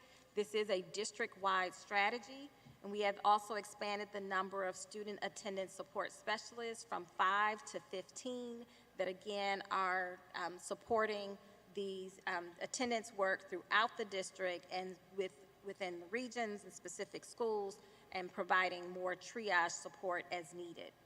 This district-wide attendance campaign, the Stay in the Game initiative, was launched at the beginning of this school year, and we're continuing to expand partnerships with the Ohio State University, the Mayor's Office, and Columbus Public Health to support with this district-wide strategy. Credit attainment. As I mentioned before, that this strategy, we shifted the language and the focus of this strategy from just a bit from the last time that we presented the theories of action. This theory of action really speaks to core instruction, tier 1 instruction, what's happening in all classrooms. Again, consistent with the board's first guardrail, support intervention services, we have focused on the improvement of tier 1 instruction across the district and have expanded MTSS tier 2 and tier 3 intervention supports to ensure that students are earning credits on time and becoming less dependent on credit recovery.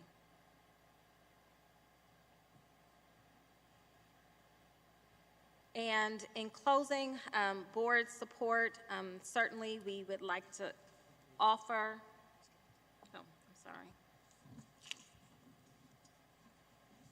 One slide ahead. Credit attainment, again, thinking about the efforts that we are taking to complete or to support this theory of action.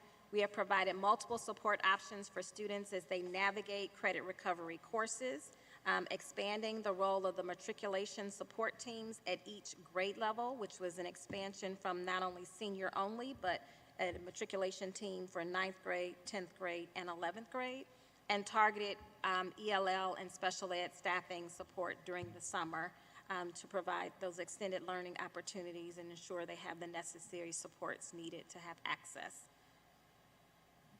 And in closing, board support, certainly championing our current attendance campaign to all stakeholders, continue to support the OSU Advisory Board for our attendance partnership, believe a few board members have signed up to serve on this advisory board. Work to ensure that our guardrails are adequately funded and staying the course and allowing time for our schools and system to deepen our practices. At this time, we will entertain questions. Okay, before we will do questions, we first need to accept your report, and that means that we have to determine if this report clearly shows what is being monitored. If it shows data over the last 3 reporting periods that is clear and targeted. Has this report shown a evaluation of performance by our superintendent? Does it clearly document the evidence of the superintendent's evaluation? And if we are not on target, does the evaluation demonstrate what steps are needed and why we are off track? So, is there a motion to approve the report? Second motion. Second. Been a motion and a second. Please call the roll.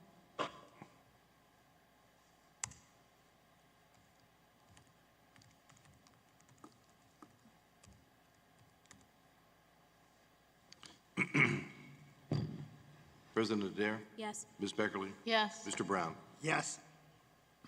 Mr. Cole? Yes. Dr. Pierce? Yes. Ms. Reyes? Yes. And Vice President Vera? Yes. That motion carried.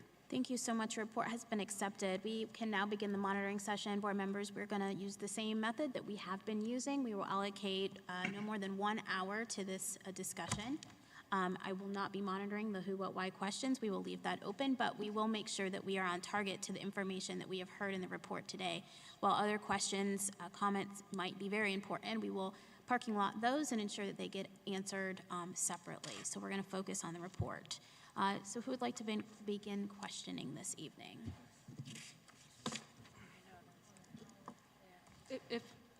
I have a question for point of order. If we sent a number of our questions ahead of time, why are we allocating? Are we allocating up to an hour? Up to. Okay, just want to Yes. be clear that it's not a full hour. Thank you. That's correct. Up to an hour. Good question. Yeah. We sent a lot of questions. We sent a lot of questions. did send My a lot of questions have been answered except for 2. pages. Right. Madam President. Mr. Cole. Thank you.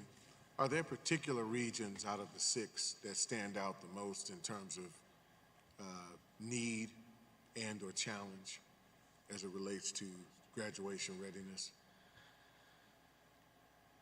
I would say that we have looked at the data. When we look at the data for schools, because the goal is for all schools, and for each cohort, we're looking at the data by cohort. And so we're not necessarily, certainly, if you look at Region 1, there are 2 high schools in Region 1. So we're looking at, but at the district level, we're looking at the data based on the cohort, not necessarily region. You can certainly drill down and look at school by school, each cohort, whether or not the cohort is on track and, how far they are off. So, for example, when we look at the data on a regular basis, we can tell, where they're off track. Maybe it's, if it's credits, if it's not credits, is it SEALs, is it internships, is it, testing? We have that data readily available. I look forward to that. Yes, Doc. Yeah, I struggle with the regional question because 50, thank you, Ms. Reyes. I struggle with the regional question because roughly 50% of our students attend a school outside the region. The schools aren't evenly, the high schools aren't evenly distributed across regions either. And then when you throw in lottery on top of it, if anything, I think a school-by-school analysis probably makes more sense on this. If what we're really trying to get at is equitable opportunities for students by where they live, that's very different than where they attend. It's a challenge with our data because we have so many students who exercise choice. So there are multiple things that sort of play into how different regions can perform or even different schools can perform that are contingent on like parent choice, student choice, lottery outcome. It's like an apples to oranges comparison, and I've struggled with that one. For example, one region may have 2 high schools, another region may have 7. Thank you. That helps. That point helps clarify it. The other in terms of where a student lives versus where they actually attend school. I wasn't necessarily in that space in asking the question, but I didn't want to ask directly about particular schools and necessarily highlight that in this conversation. I'd rather follow up with you personally on that. The other question is around the attendance data. What is the span of dates missed? What are those numbers, whether average or whether it's a span that quantify, man, I lost my doggone page. So when you go back to the attendance piece, there are 4 different categories of attendance. You've got the red, orange, yellow, and of course satisfactory with green. What are the dates that quantify satisfactory, at risk, so on and so forth? What are those dates missed? Numbers, days. Thank you. How many days quantify each one of those categories? It's in the definitions. We have a code to the side. Satisfactory attendance is missing less than 5%. 5% of the days of school. At risk is missing 5 to 9.9. Moderate chronic absent is missing 10 to 19. I see percentages. I'm asking about the number of days actually that would be assigned to either one of those categories. So what is 5% of, or is it hours? How do we look at that? So we look at number of days. In general, 10 or more missed days of school is chronically absent. Now, but it also depends on the exact formula would be based on the number of days that the student is enrolled. So for example, if most of our students are enrolled from the beginning of the first day of our school that our calendar starts to the end of school, if they miss 10 or more days, they're chronically absent. But if they started in January and here it is April, 10 or more days would be more significant because they haven't been enrolled with us since the beginning of the school year. Does that help? Somewhat. I'll do the math. I'll figure it out. We have so many hours that students have to attend school a year. There's so many hours that students have to attend school a year. In order to matriculate. Right, and to matriculate. So I'll figure out what 5% is, what have you. I just needed to know particular either hours or days For days, it would essentially be 5 days, 5%. For chronically absent is 10 or more school days. Gotcha. And that's based on the whole calendar. If a student starts with us on the first day of school and stays with us till the last day of school. Thank you. Other questions?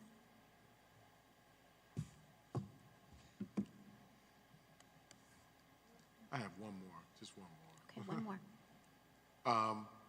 In terms of GPA, is there an opportunity moving forward in future reports to actually see an average GPA of each given grade band that we're looking at in high school in terms of readiness?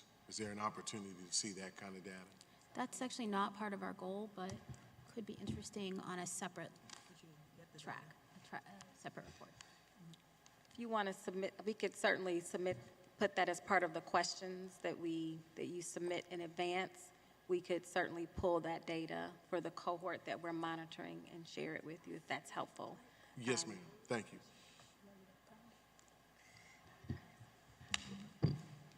We did get, go ahead. No, go ahead, Dr. Pierce.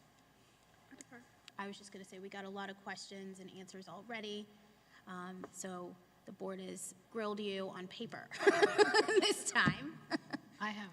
We have a couple more. Okay, Dr. Pierce, did you have a question? All right. Actually, I saw Board Member Brown first, then I'll go to you. Sure.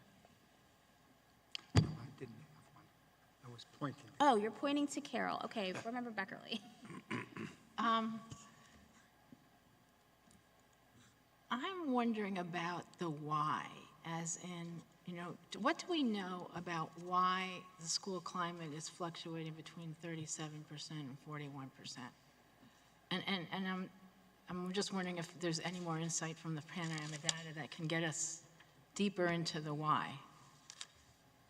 Well, I would say that the why is a deep question. Right. One of the advantages of having the panorama survey is that the similar questions are asked of the students, are also asked of the staff, and are also asked of the parents. And so it's an opportunity for us to look at the whole picture, all of our stakeholders, to see if there are patterns. Certainly in this particular interim goal, we're looking at the perceptions of our students. And so when we look at the perceptions of our students, we could look at the data district-wide, but it's more helpful to look at the data for an individual school, right? And in this particular question, we're looking at 10th grade. Let's look at the experience, the responses from our 10th graders, and what our schools are doing. There's a number of questions on the panorama survey. And so the schools are looking at, of all these questions, which one, under culture and climate, which one do we want to prioritize that will give us the biggest return on our investment? So they're very intentional about thinking about where to start, and then they identify those strategies to support that particular area. And then as a part of the Panorama platform, there are actual lessons that the teachers can engage in to support students in addressing the feedback that they have provided. So it's a full cycle, feedback cycle, in terms of the engagement that happens once we receive this data. So I almost wonder if the theory of action, we're looking at it macro, school climate, as one score. I mean, it seems to me in a way the theory of action is, well, I guess maybe, how do I say this? How do we know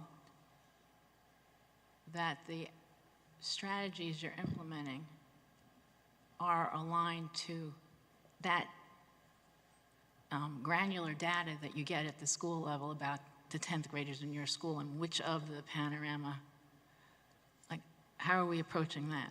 So the beauty, again, of the survey is that it's not just, it's a snapshot of one point in time, but there are multiple points during the school year where the survey is administered. So just like with all of our other school improvement goals, let's say we think about literacy. Certainly we have our high stakes assessment that we take at the end of the year, but prior to taking that high stakes assessment, we have benchmark assessments that we're taking the beginning of the year, the middle of the year, that give us an indication of how our students are going to perform on that high stakes assessment. So we're not waiting until the end of the year to see how our students are performing. It's not a surprise. And so if the schools are prioritizing a particular metric or area on the Panorama survey, that data becomes their baseline. This is where we're starting. These are the strategies that we're going to focus on, we're going to prioritize, and then we'll monitor those strategies. We'll take the survey again. We should be seeing progress. If not, then we pivot, we adjust our strategies, we think differently about what we're prioritizing and how we focus on that work. Okay, thanks. The other question I have has to do with restorative practices, and it was one of my written questions, and I just wanted to raise it again here. What is the implementation timeline, timeframe, and plan for restorative practices? I mean, I know we're doing the pilot with AJ, but what is our plan to implement it more broadly in terms of time frame? So I think that as we're looking at the climate data, we're seeing that where we're hovering in terms of our climate data is a huge opportunity for us to think about the timeline for restorative practices. The timeline that we have presented prior to looking at this data and seeing that where we are was not as aggressive. So for right now, we have prioritized the student-led restorative practices with 5 of our high schools. We know that these are practices that we should be implementing in more of our schools. And so we certainly need to be thinking and are working on thinking about how we can scale those practices at more schools sooner, what that looks like. We want to be thoughtful about it, right? Because the model that we are engaged in right now, the student-led restorative practices, it requires the full staff participation. If one person, one group opts out, then it's not a school-led, a school-wide model. Right. And so we have to make a lot of sacrifices to make that happen, and it doesn't behoove us to try to do that at scale across the entire district until we have, kind of figured out the secret sauce of how to successfully implement that pilot with 5 schools, and then the efforts would be to expand that to more schools. Again, with our students leading the way and providing the training and serving as co-facilitators for this work. So this is certainly a next step for us as a team to be thinking about how we can scale up these practices. And it may not be student-led restorative practices, it just may be restorative practices. There are 2 different ways of approaching the work, but I think that's certainly, definitely homework for our team to be thinking about. And how are we going to know? I mean, I believe, and I'm getting the sense that the expectation is that there will be a big reward or benefit in terms of climate if we get up and running with restorative practices. How are we measuring that? We should see that in our data. So it'll be in the Panorama Panorama data? survey measures multiple aspects of culture and climate for our students, for our staff, and for our families. That's exactly where we should see. In the Panorama data? Absolutely. That's exactly where we should see a return on our investment, particularly with the pilot schools. And are we capturing the data differences? Well, never mind. That's good. That's all I have. Thank you. Other questions? Dr. Pierce. I want to focus on the theory of action 3. If students can obtain credit in a timely fashion, they will graduate at higher rates. When we look at the action steps, I noticed that the implementation with full fidelity of our honors courses is not listed. Can you speak to how potentially honors courses may increase our opportunity to exceed or hit our target? So, Dr. Pierce, your question about the honors courses, we know that the strategies that we have identified in this monitoring report speak to really Tier 1 instruction, how we're supporting all students. But certainly beyond Tier 1 instruction, as we're thinking about our honors courses, that certainly is a key lever for not only ensuring that our students are attaining their credits on time, but also earning honors credit. So that wasn't mentioned in the monitoring report or as an action step for us, because we're looking at credit attainment across the board for Tier 1 instruction. Which I appreciate. If I can just clarify, and this might not so much be a question, but just a clarification to help understand why maybe I asked the question or to give more clarity.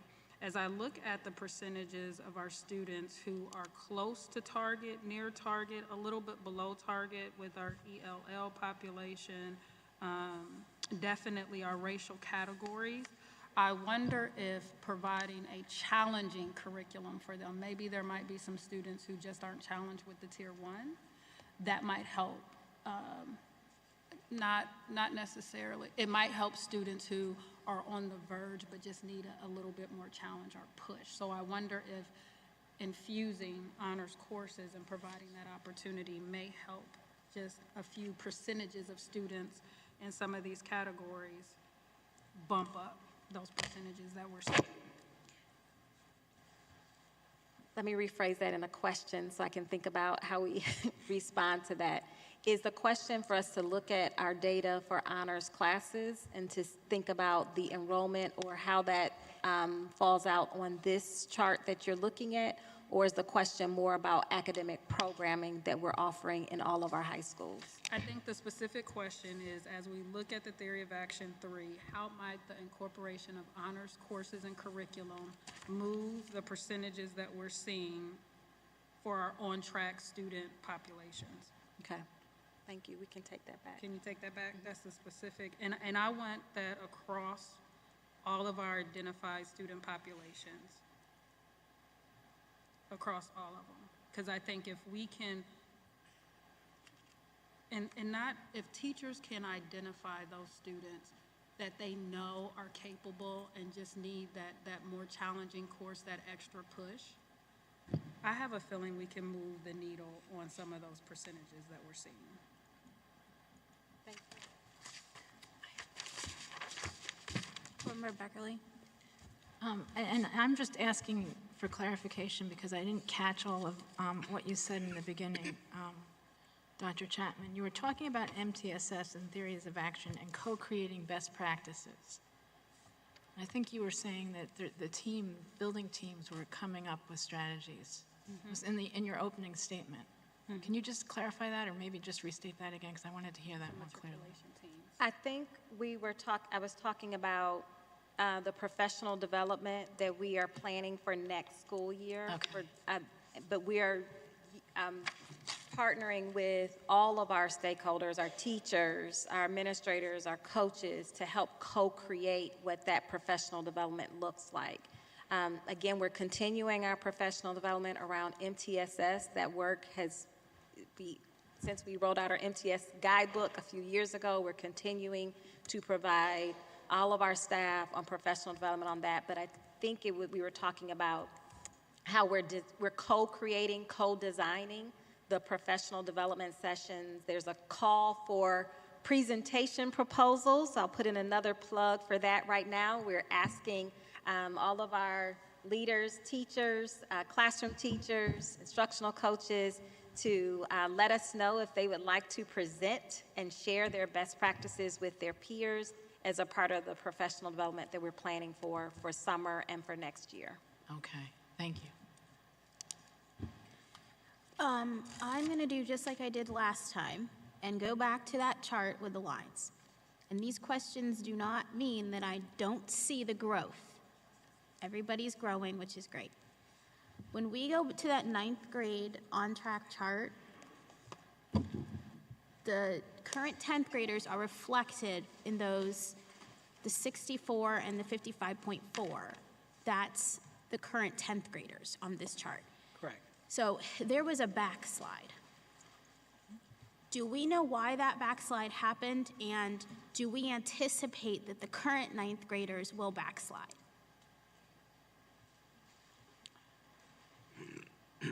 So there is a pattern that we've seen where the further a student goes through school, if they're on the edge, more can fall behind. What we've seen is, the further you are ahead with a group, the more kids you have on track,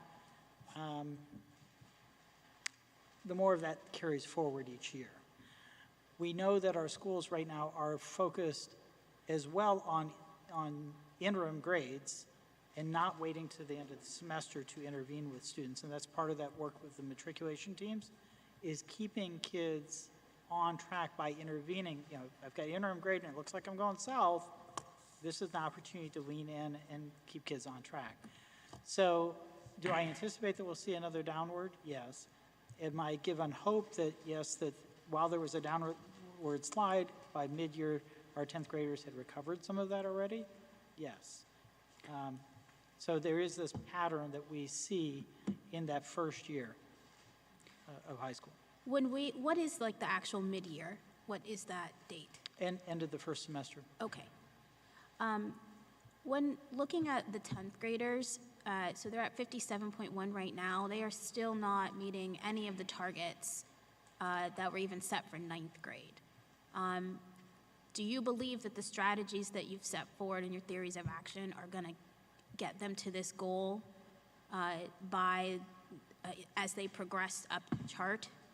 Do we believe that it's going to be working, that the growth we've seen from this cohort right now will continue the progressions, that they will be meeting the goal?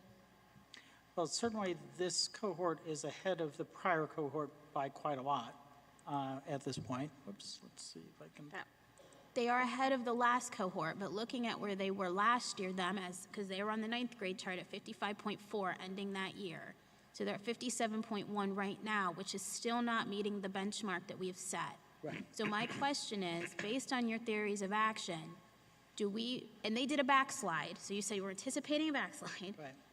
Do we believe as they continue into 11th grade that the theories of action we have, because your theories of action are the same no matter what grade we're in, right, are going to work to get them to meet the goal we've set?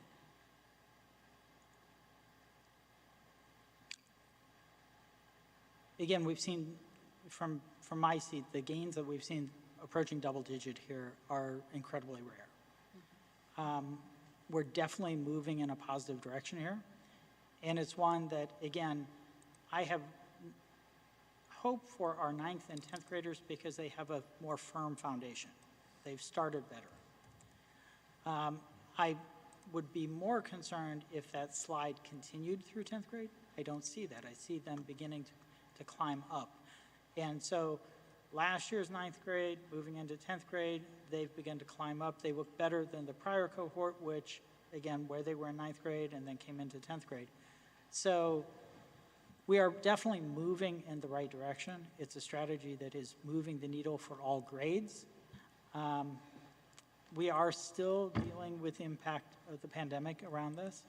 Again, I'm very hopeful given where our 9th graders and our 10th graders are at this point in time because of that foundation. They are far further ahead than the prior cohorts, either the 11th grade or the 12th grade at this point in time. So they're far better prepared to meet that end goal. And again, find it promising that we've seen these improvements from cohort to cohort, but also within a cohort over time, going from 9th grade to 10th grade to 11th grade. That gives me confidence that we're moving in the right direction on this. Will we need... I hear you. Can I challenge you just a little bit on it? Because they ended at 55.1. I get what you're saying, like year after year on the same chart, but I want to follow the class, which I know you don't want me to do, but I mean... No, I don't have a problem with that. So following the class, they were at 55.4 at the end of their 9th grade year. In 10th grade mid-year, they're at 57.1. So their actual growth is 2 points, about 2 points.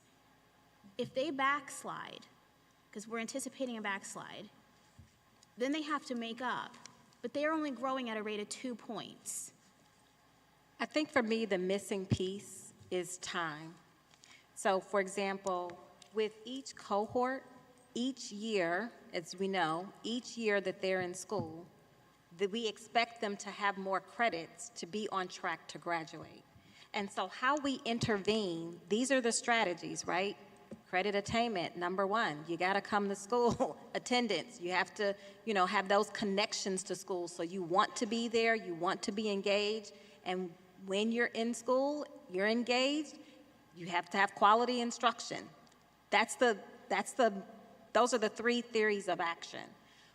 So as the students progress and they are off track, it's not the whole cohort that needs more time, it's the students who are off track specifically with the credits that they are missing. How we do that is provide them with additional opportunities to attain those credits. They don't get another year. They have to recoup those credits while they're in class taking their classes for 10th grade, right?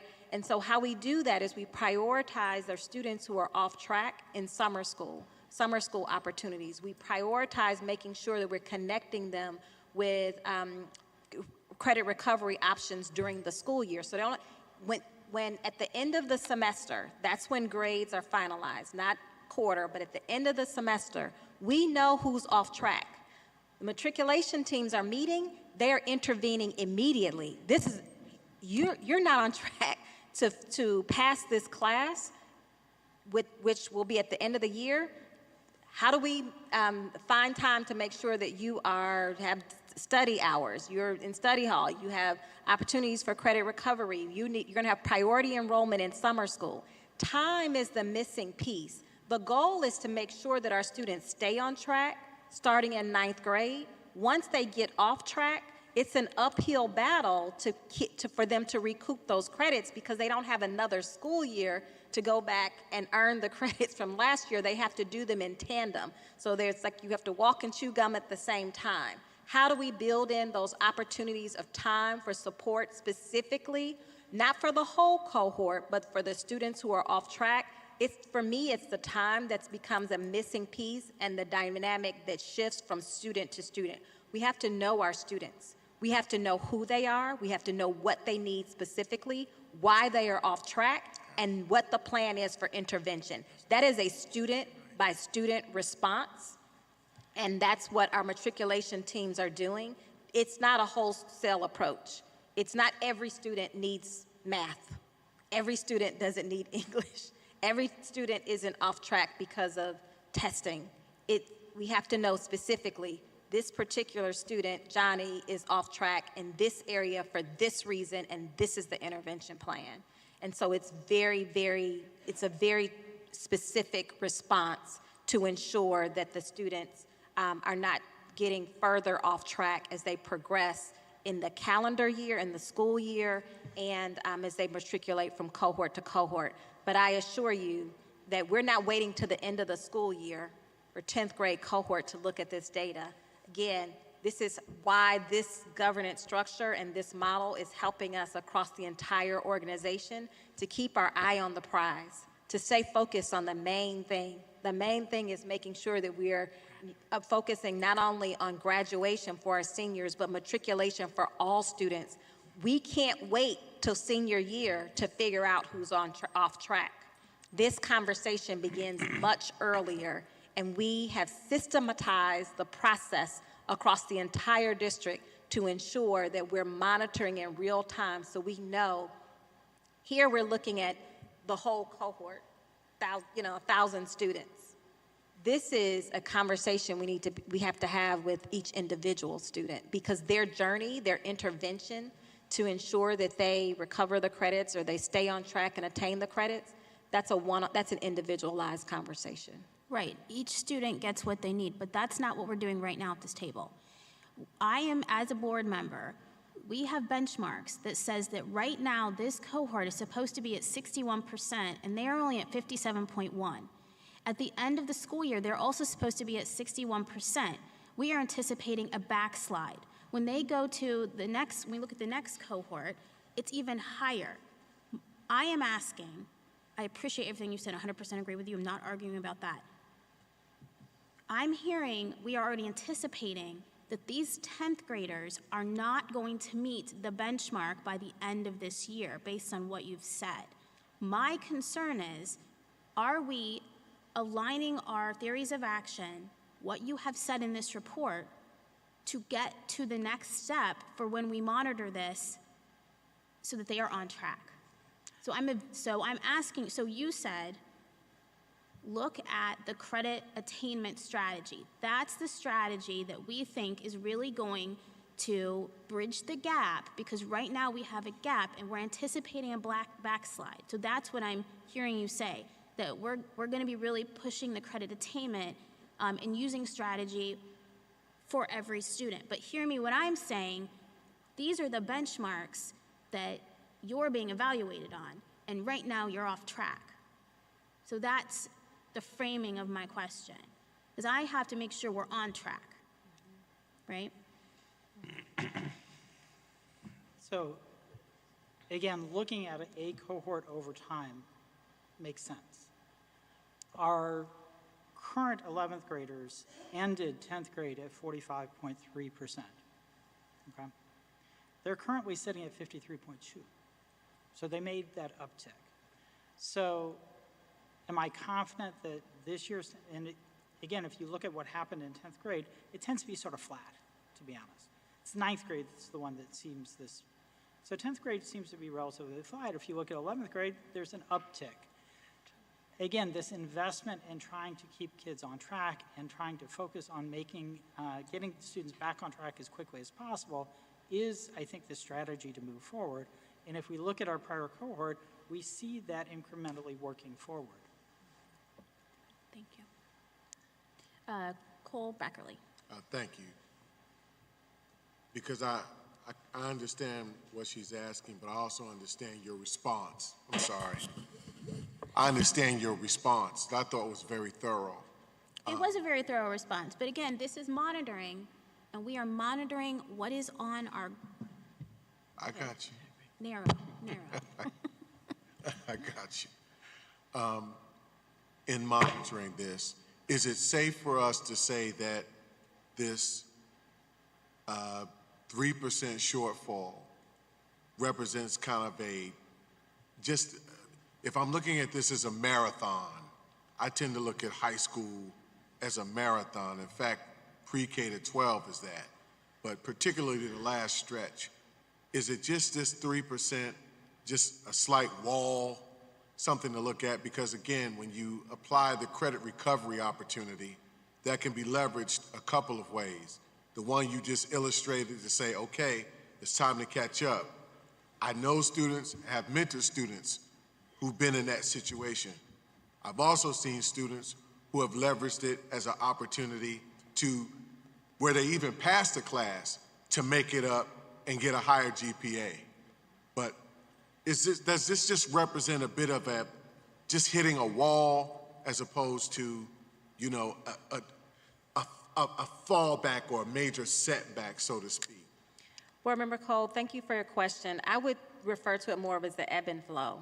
As the students enter in 9th grade, each year, the bar, so to speak, moves, right? When you start in 9th grade, you know, you're starting out. And so each semester, when we finalize those grades, they have an indication of, are they on track to attain the credits in the classes that they are enrolled in? And each semester that changes as they are demonstrating progress, earning the number of credits, attending school. All of those are factors that contribute to them being able to stay on track. Again, we know what it takes to not be on track. Don't come to school. Not be engaged. Those are clear indicators of the conditions that need to be set for the students to be on track and to be engaged in school.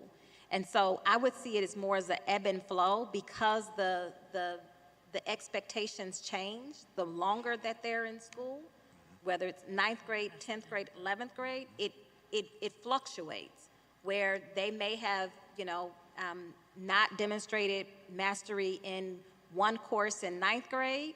Well, they can't take the next course sequence, they get behind. And so if they are working to pass that course, well, you have to, it's sequential, right? There's a foundation. You have to do that in a sequential order for English and math. You can't take the classes, you're not taking the classes out of order, and so it's an ebb and flow.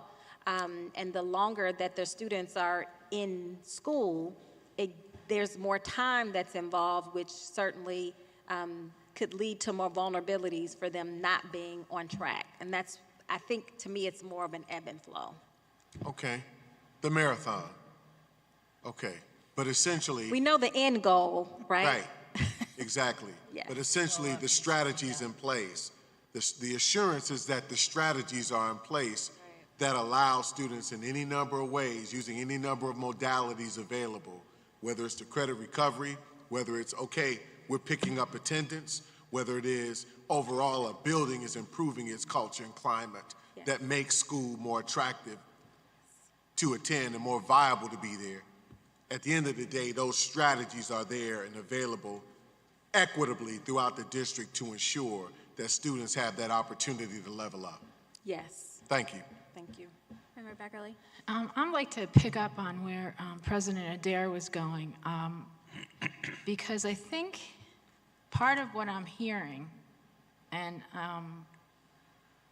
is that the secret sauce to some extent, especially as the cohorts become further along in their high school career, is the matriculation team and the focusing on individual students. And I mean, you shared that very eloquently, and you know, like now we're looking at student A and why are they not coming and what are they missing and what do we need to get them? And it seems to me that inherent in what you were saying, and I think you actually said this, is that these aren't macro strategies. These are targeted strategies that are student-based, and the matriculation team is looking at each student. And I'm wondering if that part of the answer to Jen's question might be we double team the matriculation. You know, we double up on the matriculation team, or we double up on the interventions or something along those lines. And I'm not trying to answer the question as much as, and I know that there's a balance here because these are all new innovations, and you know, to be completely fair, we don't even have a year under our belt yet. And so we don't, it's hard to distinguish what's working or not working on the one hand. On the other hand, as we make decisions about resources, it would be good to know, well, from 10th grade or to 11th grade, we need to have this group of people on the matriculation team, or you know, what's it look like, because that's a resource, human capital in terms of our staff, and a resource heavier as you start focusing on one-on-one as opposed to some of our more macro things like stay in the game or something like that. So I'm almost wondering if, and part of how can we help is having clarity about what that is.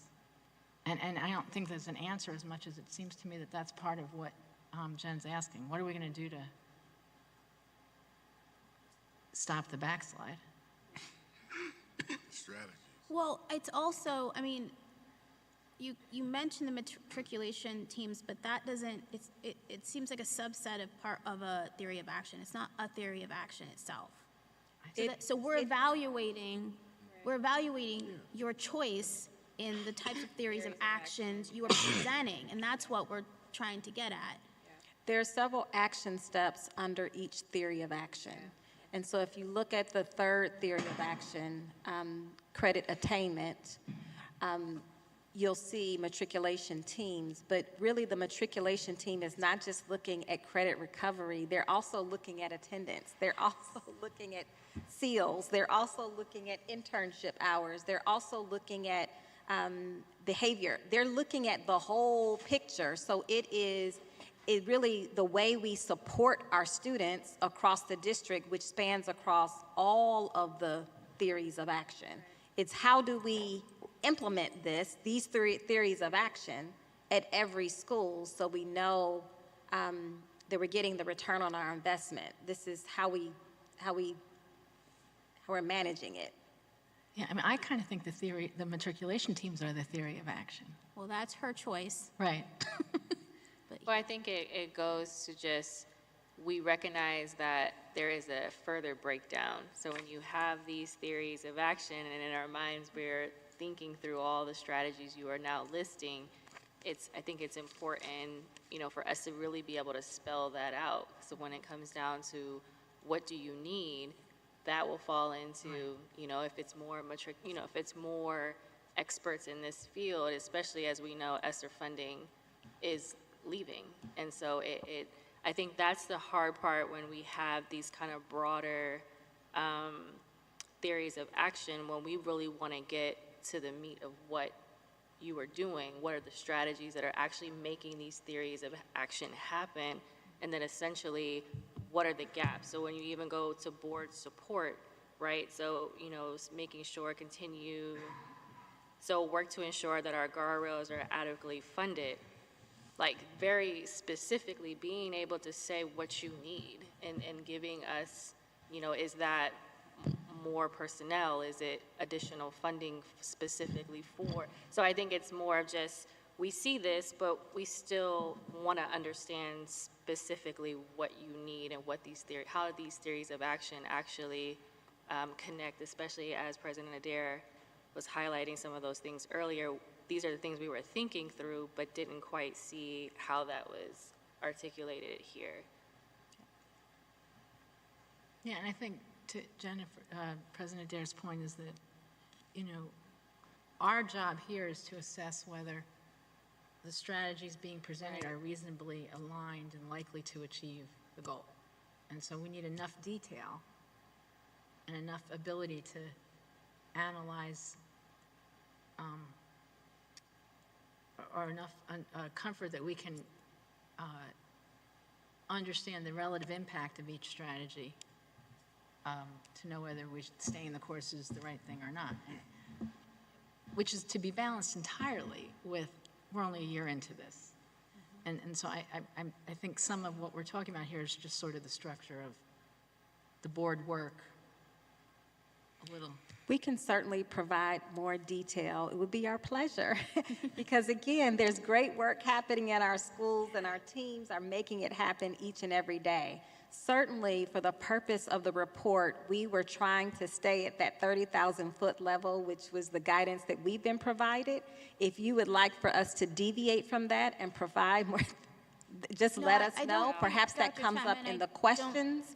But that's not what we're trying to find the perfect balance as we practice this model, practice how we provide the reports, and how much data we include either in the report or in the presentation. So we can certainly work to find that sweet spot that works for us.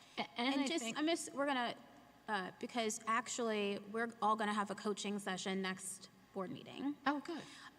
Because Ashley can't, because of where we are, can't do it. So we're gonna do a debrief and a coaching session with all of us. And I think that this is, you know, to something that Dr. Brown says all the time. We're learning out loud. Yeah. And the Yeah, better we really are. get board at knowing our role and figuring out what it is we're doing, the better we know what needs to be in the reports and how we're gonna react to it. So I think this is a great place to pause because we're kind of now like deviating into like trying to make it better. Yep. And that's really a coaching session that Ashley Paz will be leading us through at the next board meeting. So I think we'll go ahead and end the modern. We are not going to do our self-evaluation board. We will do that with Ashley at our next session. So thank you, Dr. Chapman and Dr. Brown, and thank you, board members, for that dialogue and monitoring. Thank you. Yes, thank you, thank you, thank you. Okay, we're going to move into item 4.3, which is the second reading of Amendment to Board Bylaw 0169.2, Open Meeting Sunshine Law. I'll turn it over to Board Member Brown. Thank you. The first two of the four policies that are presented are second readings and here for adoption if the board chooses. We've received no comments from any board member, no questions from any board member. They're fairly straightforward. The first policy, 169.2, pertains to being more specific in our meeting notices about where we post that information. And we've solved that, and we simply say in the policy we're doing it the way we've been doing it. But we say that expressly. The second. Hold on, we're doing one at a time, sorry. Okay, then in that case, I move the adoption of policy 169.2. Second. There's been a motion, a second. Are there any questions or comments? Seeing none, please call the roll. Ms. Bickley? Yes. Mr. Brown? Yes. Mr. Cole? Yes. Ms. Reyes? Yes. Vice President Vera? Yes. President Adair? Yes. Motion carried. The next one is item 4.4, second reading of amendment to Board Policy 5421.01 around academic grade changes. Member Brown. Thank you. This is an update to a policy because our existing policy doesn't match with our current district practice. The update does align the policy with our current practices, processes, and systems in place. And that's something that occurred in the transition from paper to electronic. Language updates to fix some things. specific modes of communication are defined when an academic grade change is initiated, and teachers are therefore notified. Again, no questions or comments from any board member. Hearing nothing now, I move that we adopt policy 5421.01. There's been a motion. Is there a second? Second. Are there any questions or comments? Seeing none, please call the roll. Mr. Brown? Yes. Mr. Cole? Yes. Ms. Reyes? Yes. Vice President Vera? Yes. President Adair? Yes. Ms. Beckerly? Yes. Motion carried. Thank you. Our next one is item 4.5, first reading of board policy 5200 on attendance. Board Member Brown. Thank you. This policy was looked at some time back by our policy committee. This pertains to attendance. There have been some significant changes in law. Some of those happened quite some time back. There was also internal audit that called this particular policy out. Our current policy simply doesn't reflect current law at this time. And this new version is a complete replacement that will reflect the most current Neola language and bring our policy in line with the law and our practices. Thank you. This is a first reading, so board members, please review and provide comment to the legal team. Good, and this was a required policy. Our next one, our last one, is 4.6, first reading of amendment to board policy 5630.01 on positive behavior intervention and supports and limited use of restraint and seclusion. Board Member Brown. Thank you. Policy 5630.01 deals with our PBIS and use of our limited use of restraint and seclusion. Policy is updated to reflect changes that resulted from a complete rewrite of the applicable administrative code. That occurred back in 2021. Our policy committee looked at this back in November, and the new model ODE policy, a new OSBA policy, a new Neola policy were all then released. Our policy was not at that time updated, so it still doesn't reflect current law. This complete replacement, because of the significance of the changes, is being presented and offered. Staff has weighed in, and administration has all weighed in. It's a required policy, and I recommend, and the Policy Review Committee recommends adoption. It's here for first reading, and if you have concerns, questions, please direct them my way, and we'll address those. Thank you. Thank you so much. That concludes our board business. We're going to move into item 5, our superintendent's report. We do not expect a report, but do you have any announcements or anything you'd like to say? No, I shared my announcements earlier in the video, and also the highlights from Region 1, upcoming events that we want to make sure that's on the radar of all of our families since we're visiting in Region 1 today. Thank you. And we'll go over to our treasurer's office. Do you have any updates? I do, no report, but I do have an announcement or an update, I guess. Tomorrow afternoon, 4 p.m. is the Finance and Appropriation Committee meeting, somewhat out of sync because of spring break. But nonetheless, we'll be meeting down at 3700 in our regular location. The agenda is short but mighty. In addition to the monthly financial report, the committee will be hearing the first airing of the May update to our 5-year forecast. So it's going to be a team presentation, and that 5-year forecast is a big deal for us, as it will be for you. So it's tomorrow afternoon, 4 p.m., 3700 South High. Thank you. Let's go ahead and move into our consent agenda this evening. Our consent agenda consists of items 9.1 to 24.7. Is there any agenda item a board member would like to be removed for separate consideration?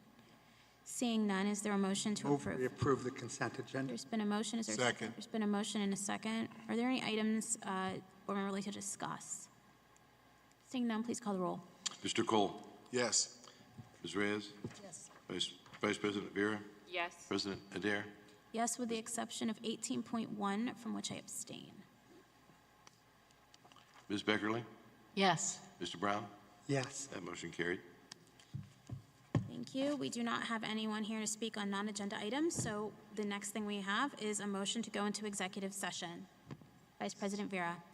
I move that the Board of Education recess into executive session per section 121.22G4 to prepare for, conduct, or review negotiations or bargaining sessions with public employees concerning their compensation or other terms and conditions of their employment, and per section 121.22G1 Ohio Revised Code to consider the appointment, employment, or compensation of public employees. It's been a motion and a second. Is there a second? Second. Please call the roll. Ms. Reyes? Yes. Vice President Vera? Yes. President Adair? Yes. Ms. Beckerly? Yes. Mr. Brown? Yes. Mr. Cole? Yes. Motion carried. Thank you. We will now adjourn into executive session. We will come back to a public session to officially close our meeting, but that will not be televised. And so we want to say goodbye to our guests and thank the whole West High family for allowing us to be in your building today, sharing your students with us and your stories. And it's just been great to be out here. So thank you, everyone, and board members. 5 minutes, and we are going to be just across the hallway in the science lab. This way? That